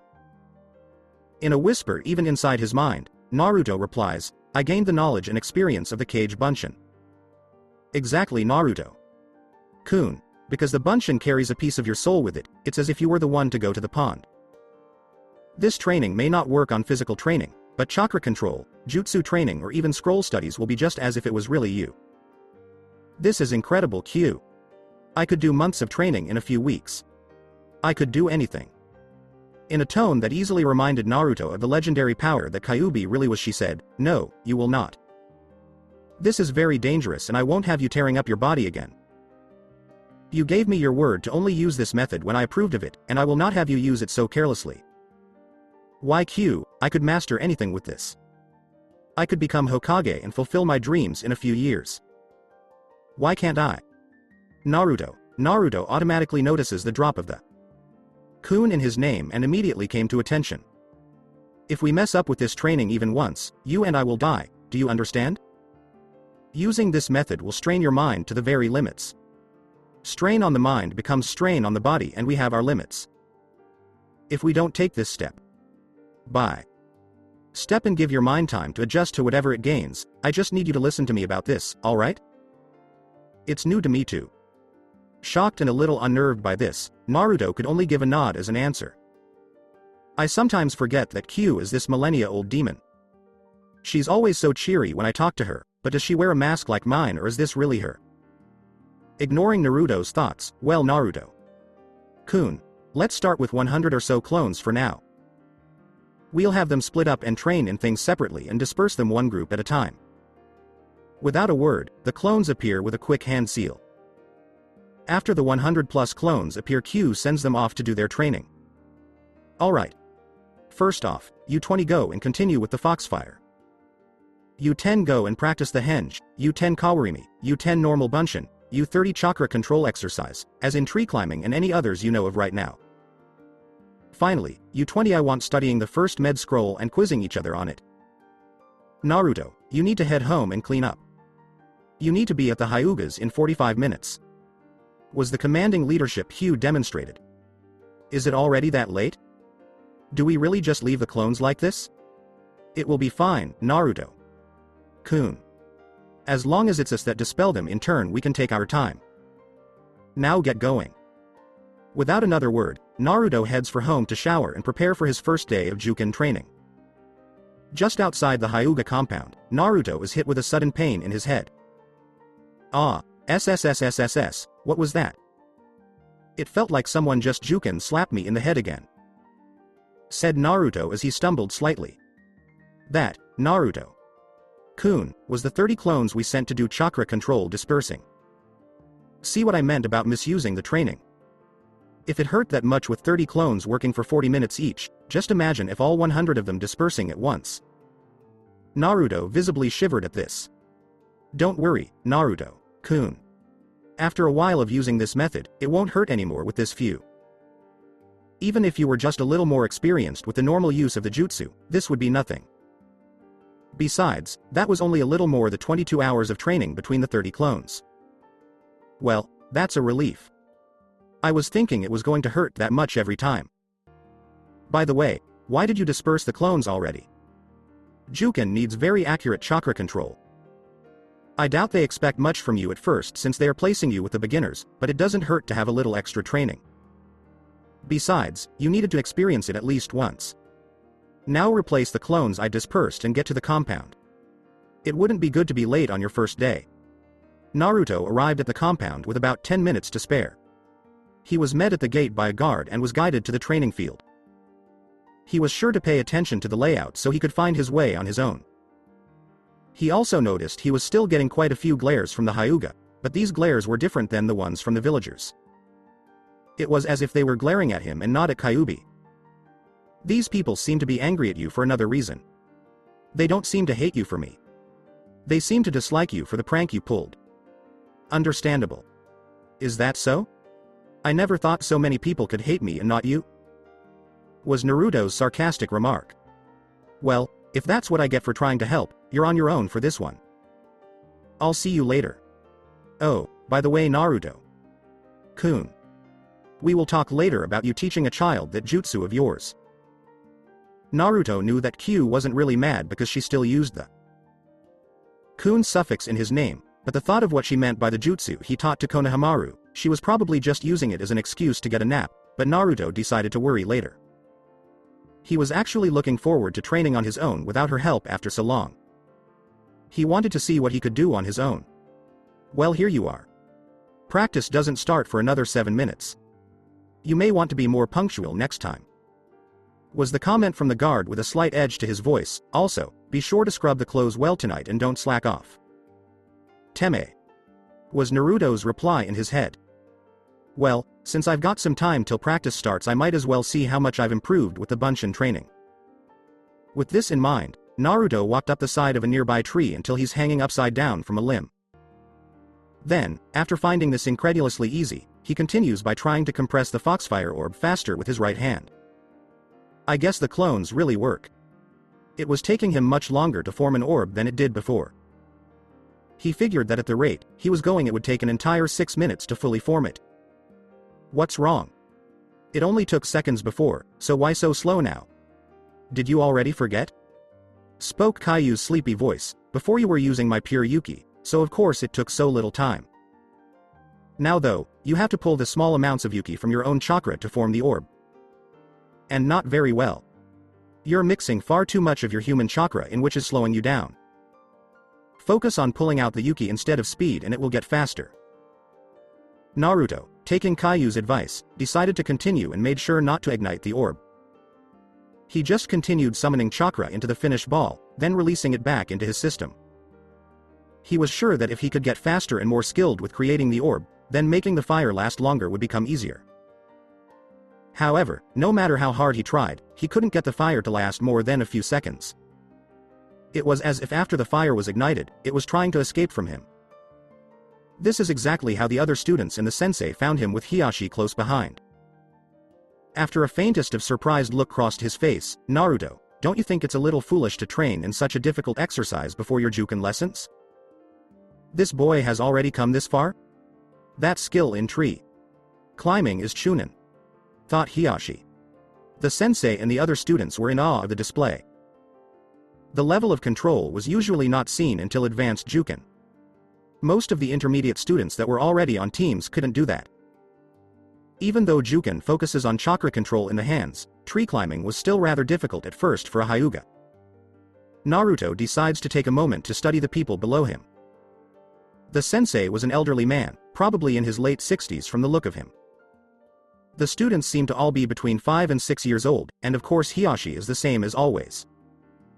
Long black hair, pale eyes, serious face no matter how soft he speaks, and the same plainly colored robes. In reality, this description could be applied to almost all Hyuga. Normally yes, Hiyashi-san, but I've already had a break today just before I came here, so I should be fine, said Naruto, trying as hard as he could to copy Hiyashi's tone. Very well. Naruto, this is your sensei, Hyuga Kyoju. He is a veteran instructor. He will be teaching you the basics of Juken, and once he believes that you are skilled enough in them, he will pass you on to me to continue your training, said Hiyashi. Stepping forward, Kyoju said, first off, I would like a little information on you, Naruto-san. I will ask you to perform several things for me. Depending on how you do will determine if you will start on forms and kata, or if you will need more chakra control beforehand. Alright sensei, what would you like me to do? Asked Naruto. First, I need to test your reflexes, speed, and strength. For this you will spar using your own style against an experienced Juken user. This spar will be taijutsu only. No weapons, chakra usage, or kekai genkei. As he finished speaking, a slightly older boy walks into the group. He wore the classic cream colored jacket with the Hyuga symbol, black shorts, and long black hair tied at the end. He also has his right arm and leg bandaged. Finally he wears the classic shinobi equipment. Neji-san, thank you for coming, said Kyoju. Naruto, this is my nephew, Neji. He has been a genin for almost a year now, and will be your sparring partner for this match. He is very skilled in Juken, and by using this spar to observe the true use of our style, I hope you will be able to adapt to it sooner. To my knowledge, the only other time you have seen our style is when you were attacked in the street. Is it not? Asked Hiyashi. Yeah, that's my only time seeing it. Naruto turned to Neji and gave a polite bow. Thank you for the match, Neji-san. I hope to prove at least a slight challenge for you. All Neji gives in return is a slight snort and begins to walk to his starting position. I do not see why this guy is so special to be taught by our clan's head. Fate has already determined my victory here. Showing their disapproval of Neji's behavior, both adult Hyuga give him a mild glare. Naruto, on the other hand, just begins suppressing his chakra and takes his position opposite Neji while everyone watches the changes he goes through. His hair returned to pure blonde, his whiskers shrunk from the jagged marks they were to 3 little lines per cheek, and his pupils rounded once again. Hiyashi couldn't help but ask, Naruto, why are you suppressing your chakra again? You do not need to hide yourself here. Sensei said that we're not allowed to use chakra here. My body naturally draws on chakra to enhance itself. If I didn't consciously suppress my chakra, I would be breaking the rules, said Naruto flatly. With another snort, chakra or not, you will still lose today. Fate has declared me the winner, said Neji while everyone else was still processing that Naruto could perform Junin suppression techniques and instinctually perform enhancement techniques. What is with this guy? He's been cold ever since I got here, thought Naruto. I've seen this before. It's common for humans that have had hard or tragic lives to place the blame on fate or some other power they consider outside their control. This way, they can ignore their own fault or feelings of helplessness. If that's so, maybe I can shake him out of it with a little mind game. What do you think? I think that you're becoming more of a kitsune every day. Next thing you know, you'll be seducing women and stealing for the challenge of it. Yeah, wait, I'll do what now? With a slight blush flashing across his face, Naruto replied, really now? While taking a loose stance. If fate has decided, I guess then there's no point in trying, is there? I can hear that you are already aware of the veracity of what I have said. You can avoid the embarrassment by deciding to give in. However, your posture indicates that your words lack meaning. Neji's peculiar beliefs about fate and life were well known to all the Hyuga, but most of them avoided talking about it for fear of upsetting him. Neji is a rare prodigy, even though he is only a genin. In fact, most of the Hyuga Chunin lose to him in matches. This is the reason he was picked. In addition to wanting to determine whether Naruto truly possessed the same capacity for miracles as his mother, Hiyashi also wanted to thoroughly test Naruto's limits against an opponent who was obviously superior. If fate has decided that I will lose today, then you just contradicted yourself by saying I could choose to back down, was all Naruto could say after hearing this. This knocked Neji off balance, for his part. He could have this boy ready to flee under the Hyuga glare in an instant. The same boy is speaking back now, pretending to know anything about the future of the planet. What would a fool like you know? You just said that my defeat today is predetermined by fate. Nothing you do can change the predetermined course of our lives, which is a straight line defined by fate, is that right? Neji answered, that's right, with a faint tremble in his voice. Then, by you saying that I could choose to back out of this fight, you have just said that I can change my fate by my own choice. Naruto stated bluntly. Neji said, either by surrender or by my hand, you will lose today. That is the indestructible path of fate, after gathering himself. With his anger causing the veins around his eyes to swell. How dare this brat tell me what fate is all about? He is even getting special treatment from the main house and has no idea what hardships life has to offer. He might be destined for that, but he won't escape my grasp. It's not that I don't adore this discussion about the philosophy of fate, but the truth is that I can never lose if we never begin the match. So why don't we begin if you wish to demonstrate your fate? Questioned Naruto in a mocking manner as he fully released and pumped his chakra. The mere act of this unsettles everyone in attendance.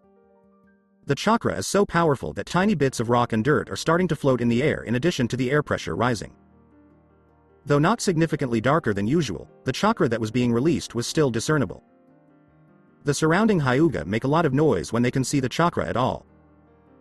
Neji, on the other hand, was extremely unsettled since he had his Byakugan activated to observe the chakra's flow when Naruto released his chakra. How on earth could he be? His coils are purple and almost twice as big as usual. Neji was devoting all of his attention to trying to understand what he was seeing and what could be causing such a drastic change in someone's body. The coils travel in the same direction as a typical system. The normal tenketsus are slightly darker blue than the Byakugan, but they are positioned in the same way. Compared to the color of his system, these are so much darker that they nearly seem black. It's clear that the system is human, but it's too different. What are the markings all over his body? They weren't there just now, but as he raises his chakra, they become more detailed. Wait, that can't be right. His chakra pools are 2. Wait, there are 3. 2 big, 1 tiny but developing blue, red behind the blue, and a tiny purple. Who is this guy, and what is he? Neji, unaware of whether he was acting out of fear or confidence, surged forward with his palm up, ready to strike quickly to put an end to this, just as the chakra's pressure finally peaked and started to balance and return to Naruto's system. Kyoju moved to break up the match when he saw Neji charge, but Hiashi stopped him first. Hiashi. Sama. Why are you stopping me? Both of them are much too strong. Without the knowledge of how to avoid hurting one another. Those boys are capable of being killed in a fight. Kyoju, please be patient. Naruto is not greatly affected by our style. Simply turn on your Byakugan and have a look. Kyoju, never one to disagree with the clan chief, followed instructions and was taken aback by what he discovered. Even after a Hokage Rokujuin show, Naruto recovered in less than an hour. It indicates to me that he won't pass away unless Neji intends for him to. Of all people, you are aware that our style can only be fatal in 2 ways. Either by cutting off chakra to the vital organs by closing at least 158 of the 316 chakra points or by causing massive trauma to the vital organs, Kyoju concludes in a solemn voice. As he waved to the skirmishing boys, Hiashi said, and that's why I know Naruto is safe. Neji's pride would never allow him to use the crude method of a simple striking. He doesn't aim for the tenketsus because he is too proud of his ability to see them. But Hiashi. Sama. That's precisely the reason I'm attempting to stop them. We are unable to. Hiashi calmed down the remaining Hyuga with a wave of his hand, saying, even if Neji did decide to kill Naruto in this match, he would try to close the tenketsus to show off his skill, and I doubt that would work. Naruto's recuperation period demonstrates unequivocally how quickly his chakra points reopen. Most likely as a result of the intense chakra energy flowing through them. Even as Neji was shutting them down, I dare to speculate that they would start to reopen. Even though Kyoju disagrees with Hiashi, he still has to observe. After teaching Juken for more than 40 years, he had never witnessed a recovery from the Hokage Rokujuin show in less than 3 days, much less an hour as this boy claimed to have done. Furthermore, the boy's unique circulatory system was too alluring for someone who had dedicated their life to studying them. All he needed to see was more of it. Naruto and Neji resumed their bout, which viewers found to be almost rhythmic. Strike, sidestep, retreat, circle, strike. Well, the last time I battled a Hyuga, their palm strikes utilized an odd chakra manipulation that left my arm numb. Let's see. I wonder if it originates from a medical chakra of some sort. They didn't appear to be using any hand seals. So it's reasonable to presume that their primary attack must be it. It would be best for me to stay away if that's the case. Once he had his plan in place, Naruto began to give himself plenty of room to dodge each of Neji's blows. But Naruto was finding this to be no simple task. Neji was no ordinary opponent. Neji was pushing him back like it was nothing, despite his increased speed and senses. Left, right, low strike, spin, brush by it, jumps back. This is how it went on for nearly 10 complete minutes. Neji was grinning even then. This surprised Naruto because, as of that moment, he realized that Neji had not yet scored a single hit. He's putting me to the test. He is seriously testing me. He's just gradually picking up speed until he reaches my limit. He's not even trying to hit. How on earth is this even possible? With a genin, I shouldn't be having this much trouble. My training has come to nothing, and I still can't defeat a genin. Not with who I've turned into. I'm a demon. He shouldn't be able to do this. What action will I take? I'm trying everything not to get hit by him as he pushes me back. I never imagined Naruto would have such faith in his newly acquired power. I had better correct him. If he begins to disregard the ability to use his abilities and instead relies solely on them. Naruto was sufficiently startled when Q started speaking for him to take a blow to the side. I warned you, Naruto. Kun, that having power by itself is useless if you lack the experience to apply it. Even though you're physically stronger and faster than this guy, you still have a long way to go before you can defeat him. You still have a lot of training ahead of you, and he has years more experience than you. SSSSS's. By handicap, what do you mean? I've already cleared my chakra. I'm making every effort to simply stay away from him. I'll be face down in the dirt at this rate. Baka, you still have 240 pounds of weight on. You wouldn't be experiencing this much trouble if you dropped them. It looks like I might have to give him more Kage Bunshin training. He's still behind me even with the training we've already completed. Many of his fundamental abilities have diminished from their pre-change levels. Our only hope is that the Bunshin will enable him to acquire sufficient control in time for his team. He narrowly avoided a vicious blow to his head after hearing Q in the back of his mind, saying, I lost my head, didn't I? Just like that night with the 3 Hyuga. I allowed rage and power that wasn't even mine to consume me. The last time, it also cost me. I attempted to use something that I wasn't even remotely capable of controlling. Alright, if that's accurate, I can't take a chance on continuing.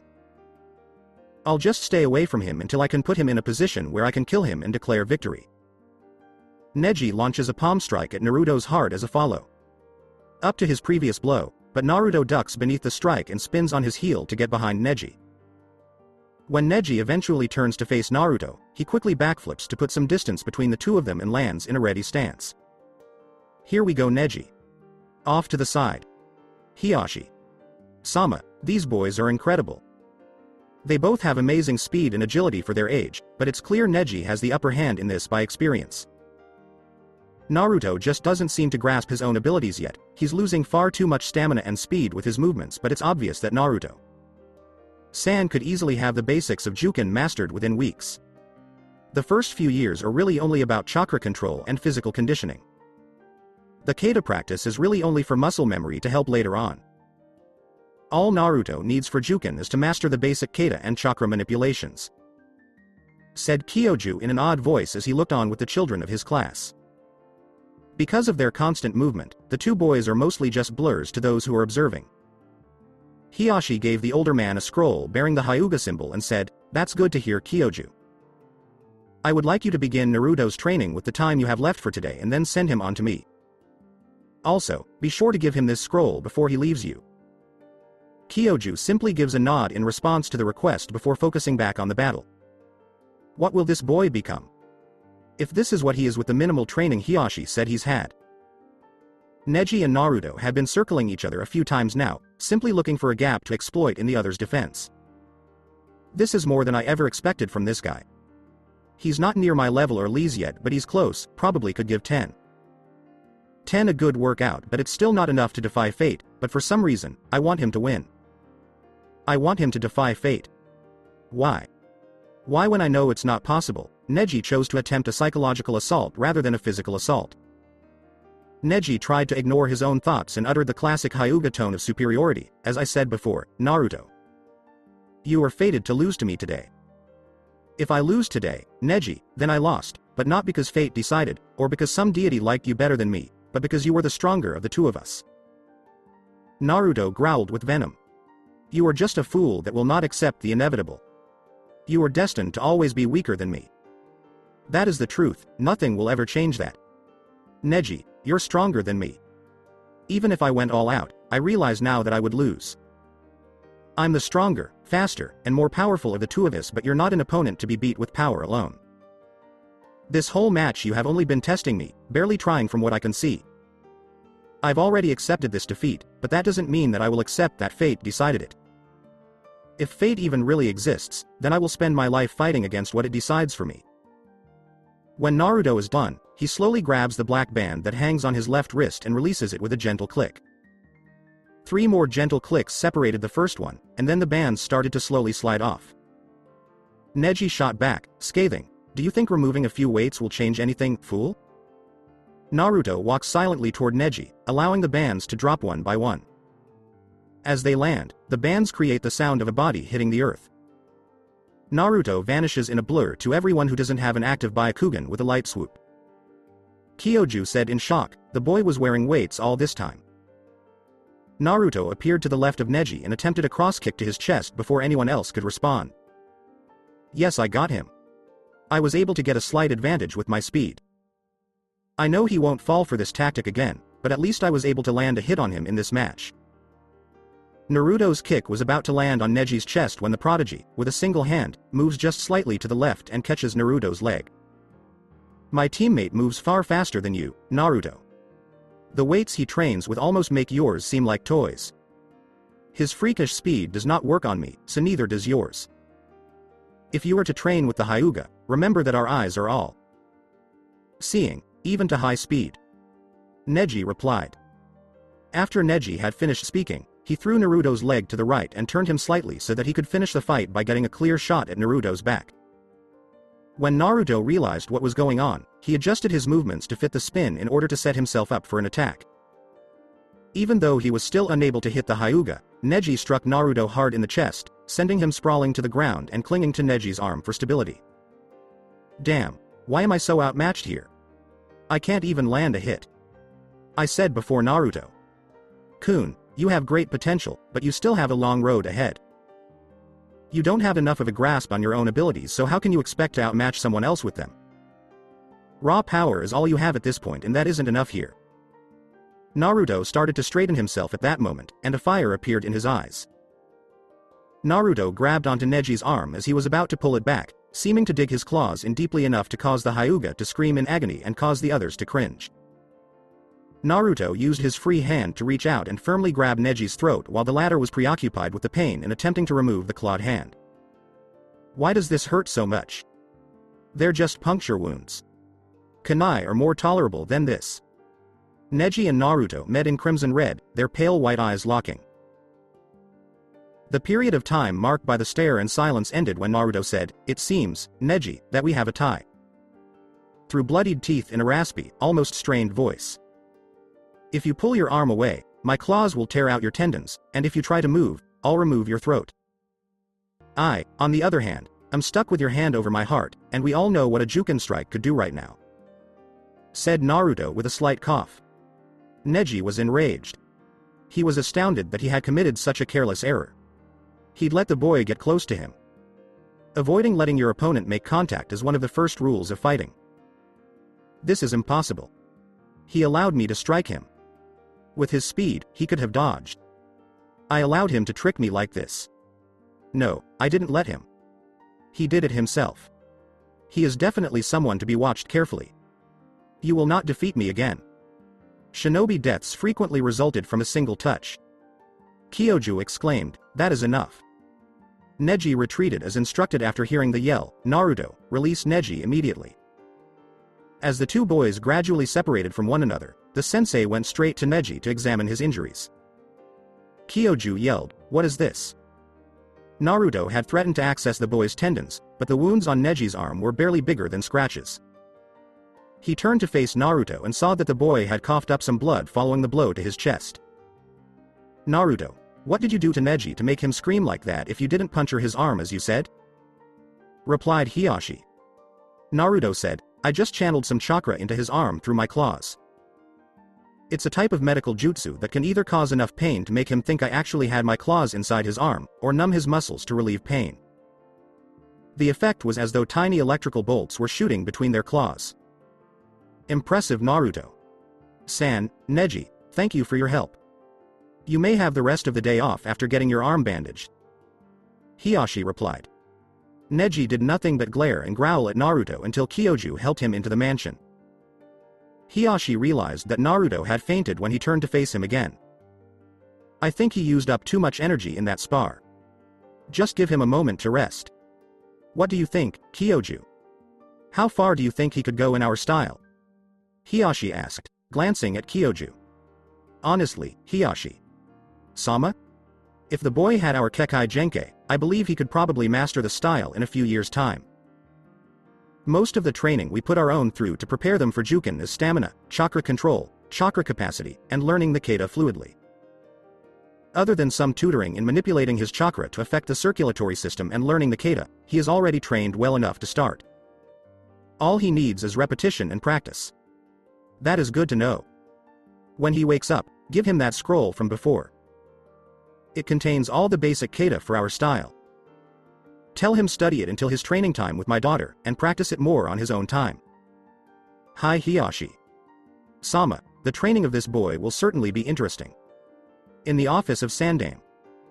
I see, Naruto, you really can surprise, can't you? How much do you intend to take on at one time, Med? Nin, Juken, Jutsu and whatever the Kyuubi has you doing. Maybe I better have you come in for a talk.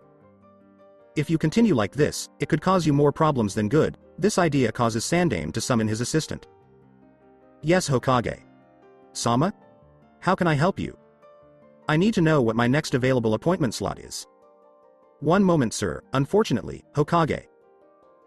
Sama, you will be booked until Monday because of all the daimyo and preparation meetings for the upcoming Chunin exam in 3 months, sir. Very well.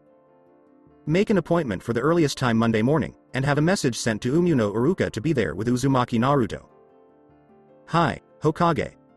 Sama. I just hope Naruto doesn't overdo it until then. I doubt the Kyuubi would allow him to endanger himself. If he spreads himself too thin like this his overall improvement will suffer. I should get him to focus more. Juken would certainly be helpful, but he still needs the basics first. Said the Sandame. Naruto was unconscious for just over 30 minutes when he awoke, slumped against a tree. He felt worn out, sore, and a little ashamed of his performance. Naruto asked, Q, what happened with the fight? You did very well considering Naruto. Kun. You were able to force that boy into a draw, but it was only because he underestimated you. Next time you won't be so lucky. Yeah, if I had been able to land a solid hit I know I could have won. But it was like he knew what I was going to do before I did. After some silence, I think it's time we stepped up your training again. At first I wanted to take it slow and not overstrain you, but you need at least a strong grasp of what you are capable of before I can think of you being in a fight again. We need to get your chakra control and medical knowledge further along so you can focus on Juken and medical jutsu. That way we will have more time for my type of training. What do you mean by that, Q? When you fell unconscious, all your Kage Bunshin dispersed at once, and to my surprise, instead of your brain exploding, all the information came at once in order of dispersion, allowing me to sort it piece by piece to reduce the stress on your mind. Your mind still had to deal with the stress of having gained all that training so quickly, but it wasn't nearly as bad as it was when you were awake. It was like your mind recognized the information coming into it but didn't try to understand it right away. This would mean what exactly? For the next 2 weeks, we will push the Kage Bunshin training to its absolute limits to help you master your various training subjects faster. If we continue on like we have been, it will take years to reach any kind of useful skill level with everything we're trying to cover. Besides, I feel we are making up for what you missed before. We won't be able to complete your training and everything in the time limit we have, but we should be able to get far enough for it to be more practical knowledge than experimental. You said we couldn't do that because it would destroy my mind. What's different now? Even if the stress is lessened while I'm asleep, won't it still build up? Simply this, Naruto-kun. Now that I can deal with the information while you're unconscious, I can reduce the stress put on your mind. This allows me to help with sorting the information faster and safer. You will not receive the information instantly like before but remember later. Almost like an afterthought. This way, I can be sure that it's in order, and then I can have you absorb it section by section. That is amazing, Q. I'll have everything in the shinobi world mastered in no time. Nowhere close to that much, but from now on, before you start your morning training, we will create as many bunshin as possible and split them up to do the various training exercises for you. Your taijutsu and physical training will still be up to you and take up most of your time, but the clones will do the rest. With this, we will literally get 9 years of training done in a few weeks. Naruto finds it difficult to comprehend this. 9 years of training in a few weeks, I can't believe this, Q. Is that really possible to do? I would be a licensed nin by team assignments. I would have unmatched chakra control and who knows what else. Yes and no. You will gain all the knowledge, but not all at once. I will give it to you in pieces. I'm not sure how many or how long it will take, Naruto-kun. Even if that's so, Q, this kind of training is priceless. It will save me years at least. It will take us time to recover from the training and we will not be able to perform it again for several years afterwards. To put it simply, your brain will be full, but to master your chakra control it will be worth it. You will also lose the ability to use Miyuki at all for some time. It will be focused on managing the bunshin training and repairs to your mind when each section is absorbed. Too stunned to speak, Naruto simply retrieves his weights from the field and replaces them. Looking around, he discovers that his Juken sensei was in the vicinity instructing the children from earlier. Naruto called out to his sensei, "Sensei, how long have I been out?" Kyoju handed Naruto a scroll and said, "Ah, Naruto, you're awake. You were only out for about an hour. Hiyashi-sama said you were to relax and study this scroll until your training with Hinata. Sama begins. It contains the first 7 kata out of the 21 contained in the Juken style. Be sure to study the first 2 so you can be with the others for tomorrow's training." Excitement to begin learning the legendary style, Naruto exclaimed, "Thank you, I'll start on this right away." Later, we find Naruto happily reading the scroll beneath the same tree while Q occasionally makes remarks about how to best use his claws or a burst of Foxfire to enhance an attack pattern, until Hiyashi approaches him. "Naruto, it is time for the training session with my daughter. Please follow me." Naruto rolled up the scroll and tucked it safely into his supply pouch, saying, "Hi, Hiyashi-san." Now Naruto, Hinata still does not know of this training, so the council and I will be informing her of it. Please wait outside the door and listen to the reason I asked this of you. I will call for you when we are ready. Naruto merely nods and moves to stand near the door to hear the council's conversation. Sincerely, he wasn't happy with the direction things were taking. I wonder what Hiyashi is talking about or how Hinata will react. I guess I'll see for myself. Too bad Q went back to sleep. She's always handy in times like these, he said. Within the council chamber. As Hinata took her seat in front of the elders, she thought to herself, why did San call for me? He only does that when I'm in trouble for something. The elders probably just want to yell at me again for my weakness. For this, the elders' council as a whole said nothing. They have already discussed their worries with Hiyashi and accepted this choice. Everyone's expressions are grim as Hiyashi starts talking, making Hinata flinch visibly. Hinata, my daughter, I am sorry to inform you of this. The council has decided that your progress and current strength is too lacking to hold the position of clan heir. You will be removed from your position and your sister Hanabi will assume it. Hinata was incredibly afraid. She was well aware that long ago her younger sister ought to have been branded for the branch house. Her weakness was the only reason it hadn't happened yet. No. I didn't want this, but if this keeps my sister from that life, so be it, she would say if her removal from the heirship position meant that she would become a symbol of the branch family. You will be given until the age of 16 to prove that you can resume the position of heir. If you fail, you will be branded for the branch house at that time," Hiyashi said. As he listened to the entire exchange, Naruto felt like losing it. "That's why I'm here. Hiyashi is trying to save Hinata from something, but what? What's all this about branding and branch house?" With a slight stutter, Hinata whispered, "Anyo too. San. How is that possible? I thought once I was removed, I would be brought. Ndedm. Dietly." Hiyashi frowns as his daughter speaks. Normally yes, but a case as this has never happened where the younger siblings seemed the better choice for heir. The council deliberated on this for quite some time, years in fact, to reach a compromise, and decided to give you this amount of time to improve yourself. I have also arranged for a training partner for you. He is currently learning Juken with the beginners. I believe that you can help each other improve. He may be just a beginner in Juken, but is a capable shinobi. From now on, you and he will be training together every day as you see fit. This has just confused Hinata. Someone would be roughly 5 or 6 years old if they were just beginning Juken training. Is the council just trying to humiliate me by giving me a beginner to train with? Hiyashi was called to the door and told, "You may come in now." Hinata instantly fixed her gaze on the door, eager to find out who it might be. To her surprise, as the door slowly swung open, it revealed a boy who wasn't a Hyuga and appeared marginally older than her.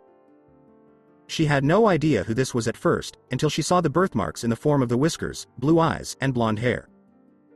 Astutely, Hinata concluded, "Naruto-kun. I believe that you are already familiar with Naruto, so I will skip the pleasantries. Naruto, do you understand the situation?" replied Hiyashi. "Hi, Hinata is to help me with my Juken outside of the basic training I receive, and I am to help her in other things as I see fit. Correct, Hiyashi? San?" asked Naruto with an expression of rage. The council was limited to a slight flinch and a nod. They had never seen eyes like that before. They were piercing yet cold, calculating, and fierce without showing any sign of intent to kill. Naruto once again had Hinata in awe. She'd never seen the council respond quite like this, to be honest. Naruto said in a soft voice, "Hinata, if this meeting is over, let's head out to begin our training." All Hinata could do was nod and bow to the council as she followed Naruto out the door. "Hiyashi, do you think it wise to allow the two of them to have this much contact? It could lead to some rather unpleasant conclusions.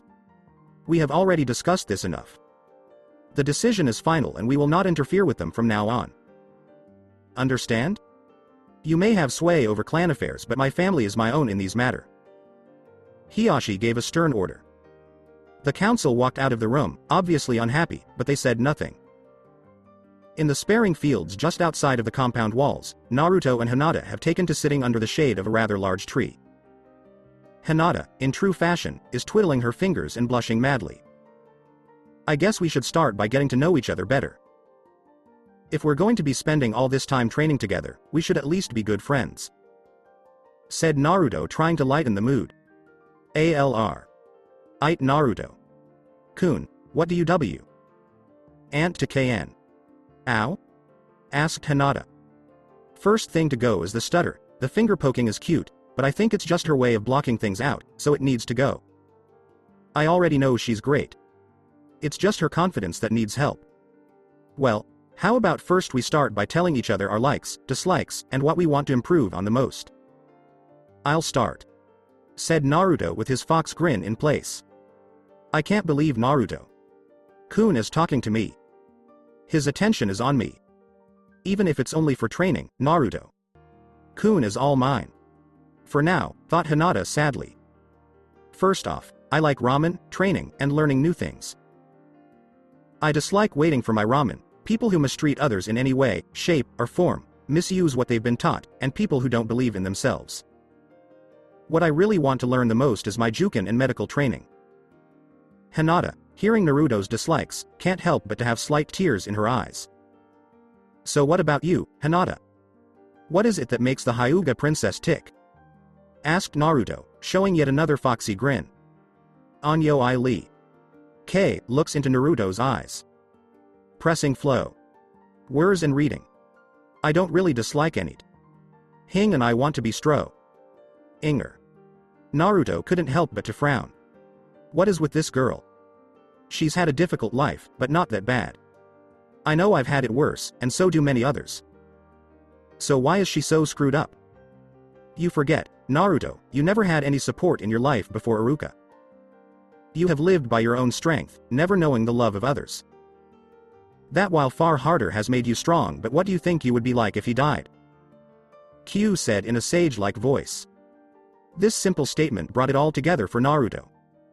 He had gone through life alone and survived. Hinata, on the other hand, had everything. A loving mother, family, and respect. Then it had all been taken away from her piece by piece. Just like Sasuke. He lost his entire family, and Hinata lost her mother and her family's respect. They had lived similar lives, but where Sasuke had taken to a mask of arrogance and indifference blaming his brother, Hinata had created a mask of shyness and timidity while blaming herself. Masks, is there anyone who doesn't wear them, Q? No, there's not, everyone hides their emotions one way or another. You have done it too for years, except unlike you, those two can't tell the difference between themselves and their masks anymore.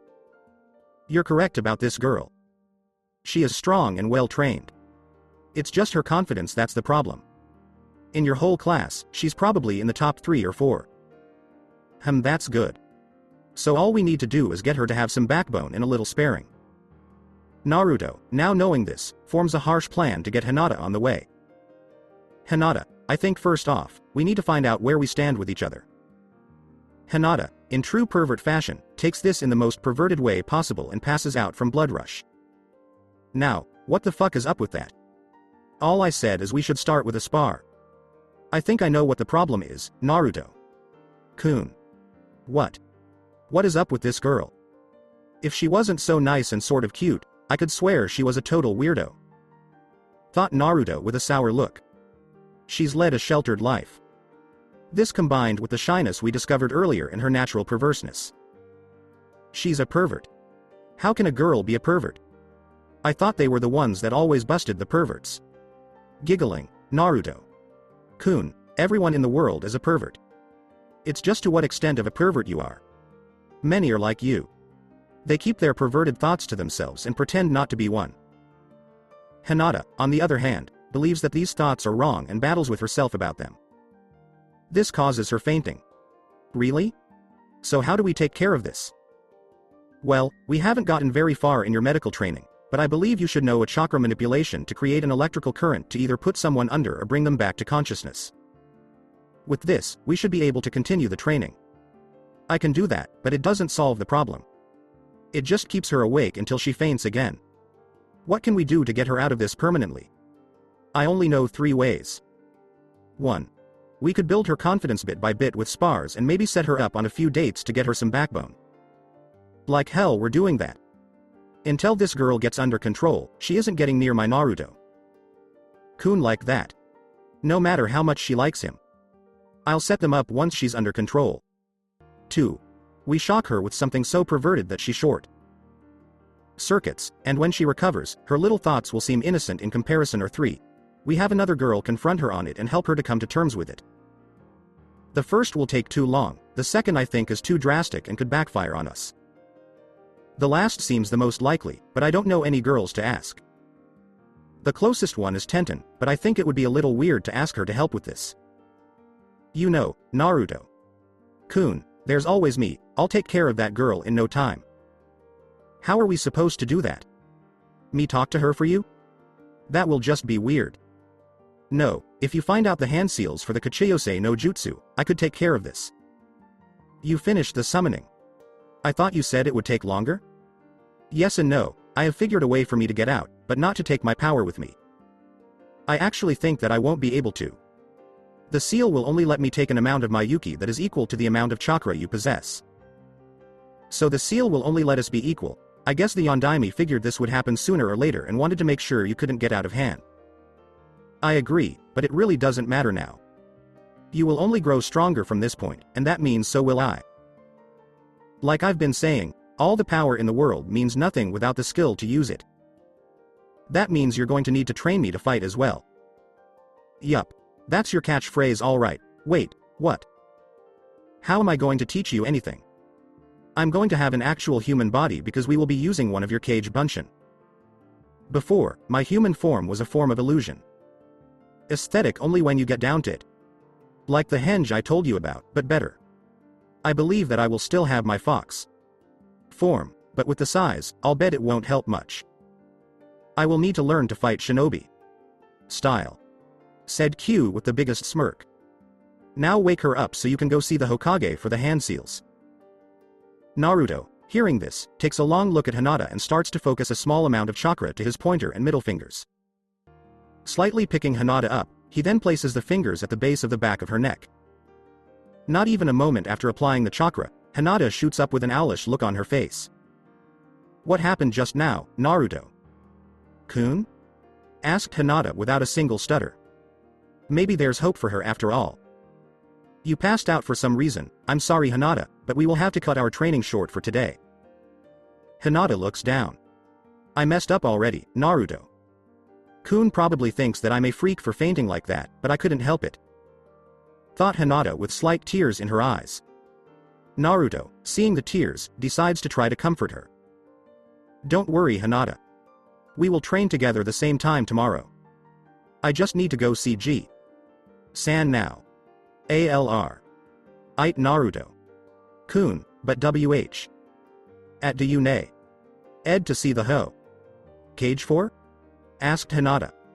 It's something to help with our training and to help a good friend of mine. Said Naruto with a soft smile. Okay, what show? Old I do why? You're gone? If you could, I would really appreciate it if you could go over the first 7 kata for Juken. Those are the ones I'm working on. It would be great if you could help me with them. Hinata gives a quick nod and begins the motions for the kata as she watches Naruto take his leave by the rooftops, heading for the Hokage Tower. Hiyashi's private study. Kyoju had just entered the study to speak to Hiyashi. Hiyashi. Sama, Naruto has just left the compound. Hiyashi hearing this raises an eyebrow.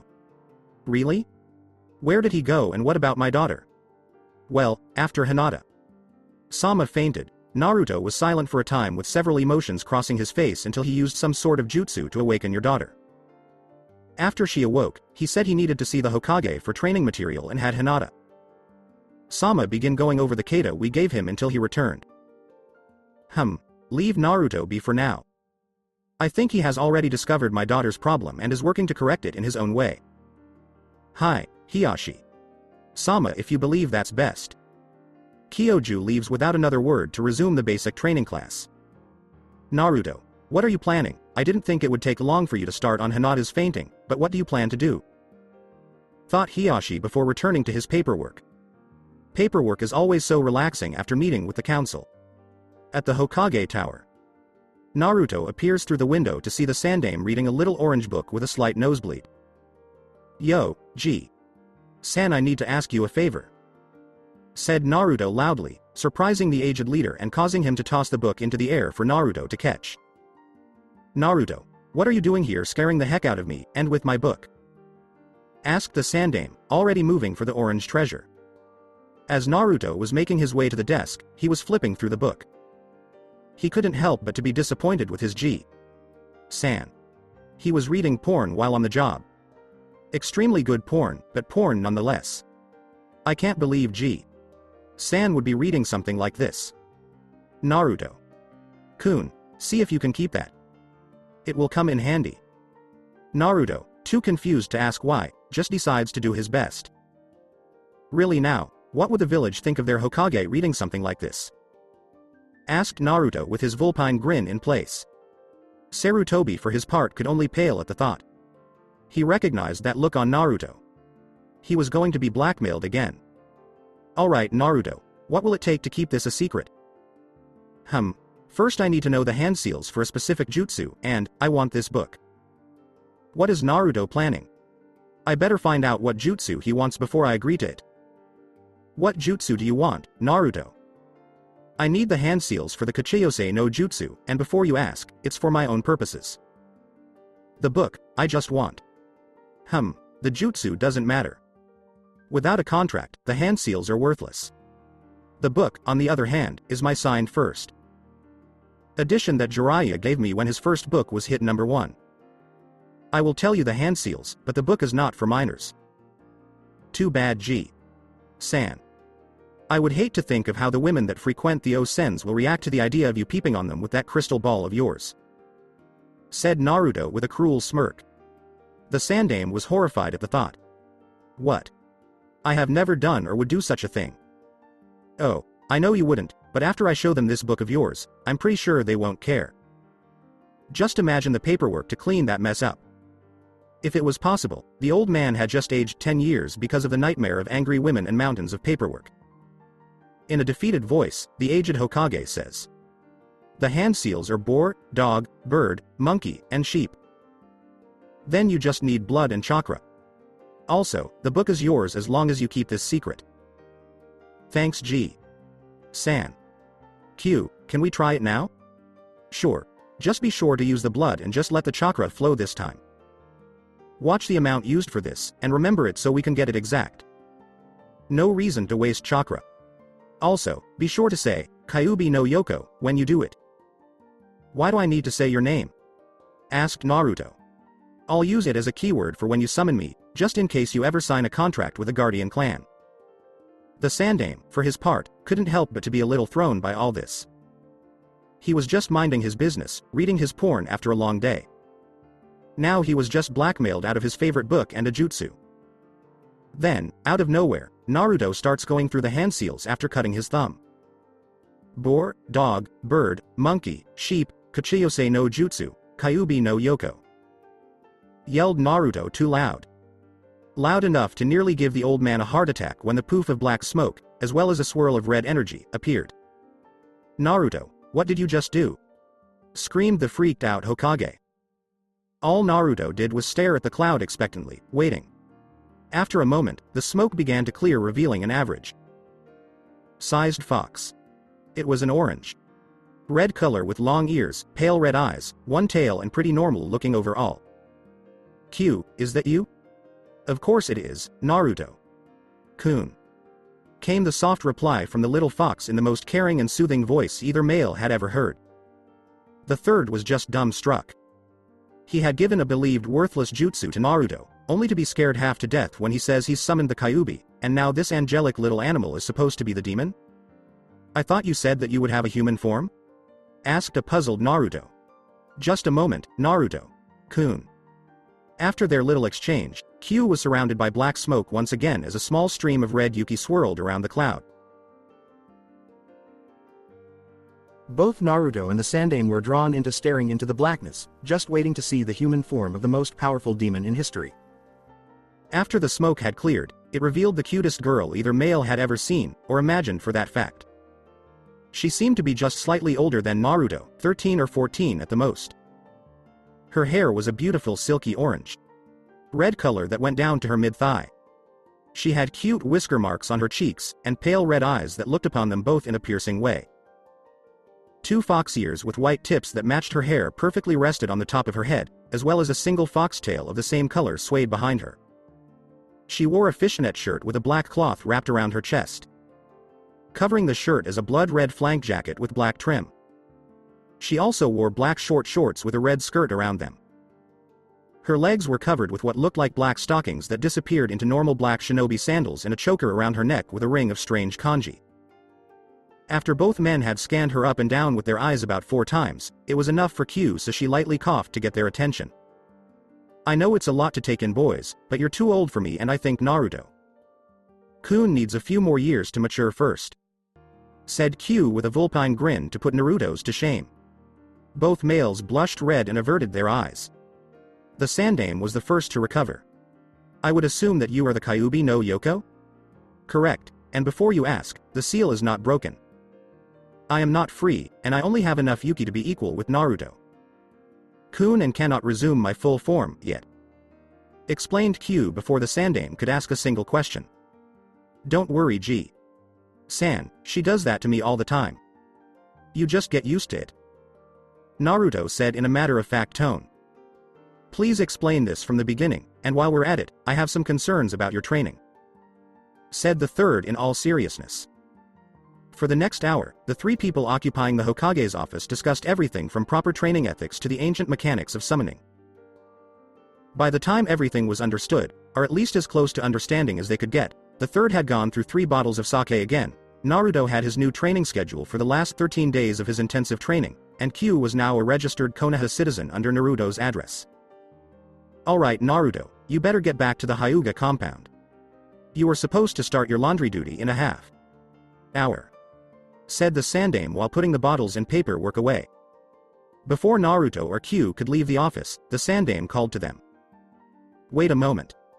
We need a name for your lady friend, Naruto. We can't have you going around calling her Q. I also need a name to finish the citizenship application. Well Q, do you have a name or is Kyuubi it? I never thought to ask before, asked Naruto. No, I was never given a name other than my title is a Biju, and I never stayed in one place long enough to be called anything by humans. Well, if that's the case, what would you like to be called? Asked the third. As Q took a thinking pose, she said, I don't know. Do you have any ideas, Naruto? Kun? After thinking for a few moments, Naruto opened his eyes and Q could see the emotions running through them. How about, Kira? Asked Naruto. Q was shocked by this. Your mother's name, Naruto. Kun, are you sure you want me to use it? Asked Q in all honesty. The Sandame for his part decided to remain silent. I believe that my mother would be proud that someone like you was using her name. Other than Iruka and G. San, you are the only person to truly comfort me or be by my side. It would mean a lot to me if you would. I also think it suits you great. Finished Naruto with a wide fox grin. Q could barely hold back her tears and settled for looking at the ground. Very well. From this day on, you will be known as Kira. I will not give you a surname. I will leave that up to the two of you, said the third with a small smile. Thanks G. San, Kira, are you ready to go? We still need to get back to the compound, asked Naruto in a gentle voice, since the newly named Kira was still sobbing lightly. Hi, Naruto. Kun. Just give me a moment to get ready.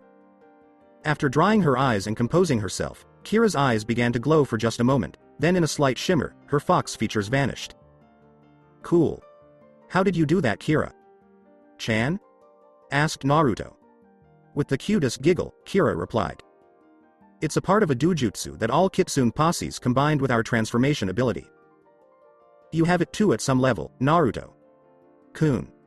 I'll teach you how to use it later, alright? I just want to get your basic training finished first. Alright, let's get going before I'm late. I really don't want an angry Hiyashi after me again. Okay, Naruto, Kun. Said Kira, heading for the window. Before you two go, I wanted to give you both this. Said the third while handing them both what looked like passports. What are these G? San? Some kind of secret. Those, Naruto, are permanent passes into and out of the village among other things. I wanted to give you those because I'm sure there will be some training between you two that does not need to be seen by others in the village. Many Junin have secret or secluded training grounds that are off limits to others. Maybe you two can find one. That does sound like a good idea, commented Kira as she took a thinking pose, not that anyone else could do what I'll be teaching you, but it would be rather troublesome to have someone try. You sound like a Nara now, Kira. Now I expect you to use those wisely and not flaunt them, since only I can issue those. It would be a direct link to me. After saying this, the venerable professor stares both of the young shinobi down to ensure his point. Now get going, the both of you. Naruto and Kira take their leave, heading in the direction of the Hyuga compound by rooftops and enjoying the trip. Kira for feeling the wind blow through her hair and Naruto having a new companion by his side. They both arrived at the compound about 10 minutes before 6 p.m. ready to put their plan into action. Kira's plan into action. Alright Naruto. Kun, give me the book and introduce me to Hinata. Then you can go to do the laundry. Said Kira with a small smile. Naruto hands over the book and says. I really don't know what you're planning, but I trust you won't do anything too drastic. Of course not, I'm just going to help her that's all. Kira said, trying to look as cute and innocent as possible, and with those eyes of hers, it was working too well.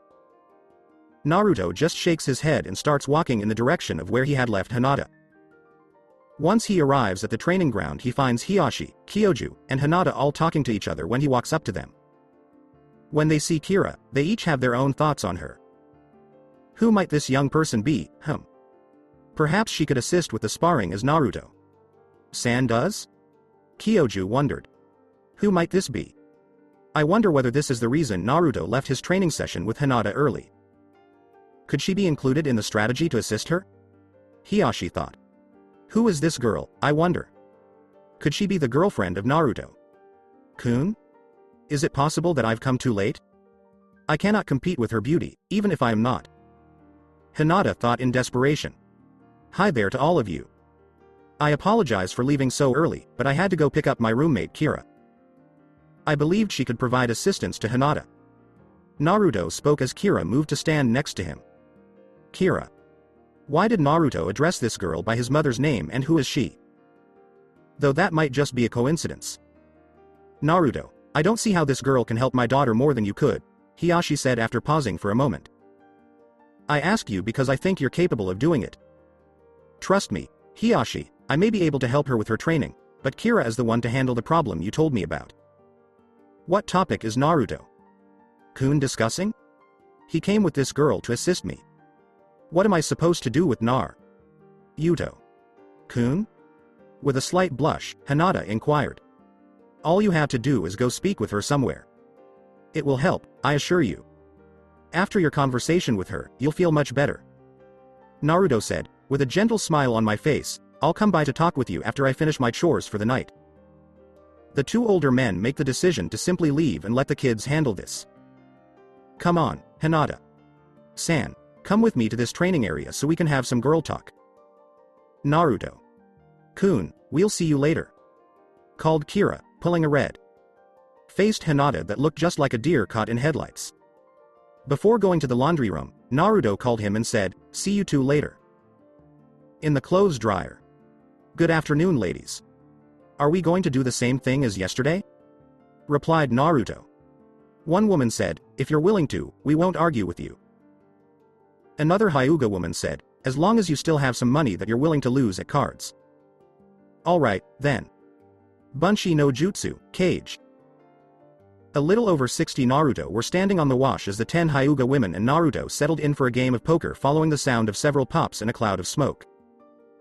Re-entering the training field, Kira and Hinata had fallen back on the same tree that Hinata had used to sit beneath with Naruto. Hinata. I came here at Naruto's request to assist you with your fainting issue. Are you aware of its causes or what you could do to put an end to it? Inquired Kira. Hinata blushes intensely at this question and starts to poke her fingers together, thinking, I can't tell her about my dirty thoughts. I would lose him forever if I told her because she would tell Naruto. Kun. No, I don't. At this, Kira gives Hinata a sharp flick to the forehead.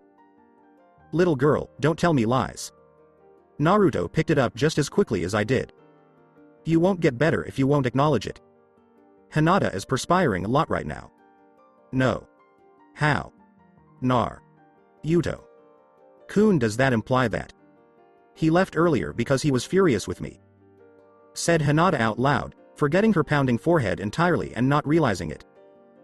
No, Hinata, it does not make him feel repulsed. There is nothing wrong with those ideas or with you. They are experienced by all and are dealt with by all. I have them, too, along with Naruto. Kun. Actually. I'm typical. I'm not crazy. Hopeful question to Hinata. Kira gives a bored, staring look that would explain.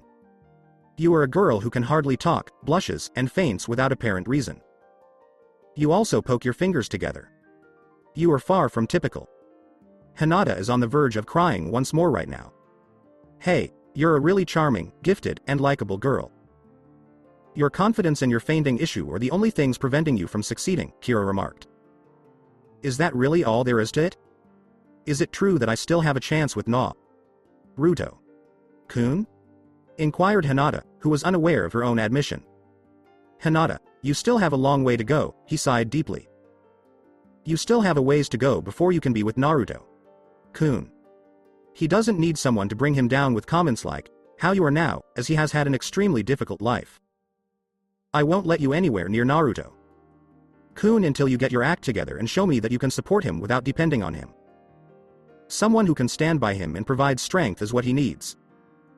I want to be that for him, but I'm worried that I won't be sufficient. I would be happy to have you share Naruto-kun with me once you've accomplished your goal. When Hinata hears this, she is overcome with a plethora of ideas and feelings. Tell me about Naruto-kun. That never occurred to me. Even so, is it correct? I've always wanted him all to myself, but if I don't seize this opportunity, I might lose him to this girl. In addition, I am aware that the elders are only waiting to wed me. Isn't it better to share Naruto-kun than to have him all to yourself? And who's to say I can't later win him over? I'll carry it out. I shall strengthen myself for Naruto-kun. I will now be his strength, just as he has given me strength over the years. Okay, what must I do now? Getting over your issue with these thoughts of yours is the first step. Naruto-kun and I can assist you with your confidence if you are able to accomplish this. Hinata asked with a resolve never seen in her eyes. What do I need to do? At this, Kira could only grin. The girl is more focused on helping Naruto succeed than she is on helping herself. We are going to discuss the birds and the bees first, and then we are going to read a little book together. Nothing will rescue her from this if this doesn't. Returning to the laundry area. Ladies, I win again. Make a payment. How are Kira and Hinata doing, I wonder? But I can't. Exclaimed a Hyuga girl, choking. Hey, you're the one who wagered your kimono rather than cash, so give it back or accept my shift for tomorrow. I'm going to use this time to read for the next 2 weeks, at this rate. So that's it for today. I hope you guys enjoyed it. Don't forget to like, share and subscribe to the channel for more awesome stories like this. Thank you. See you all in my next video.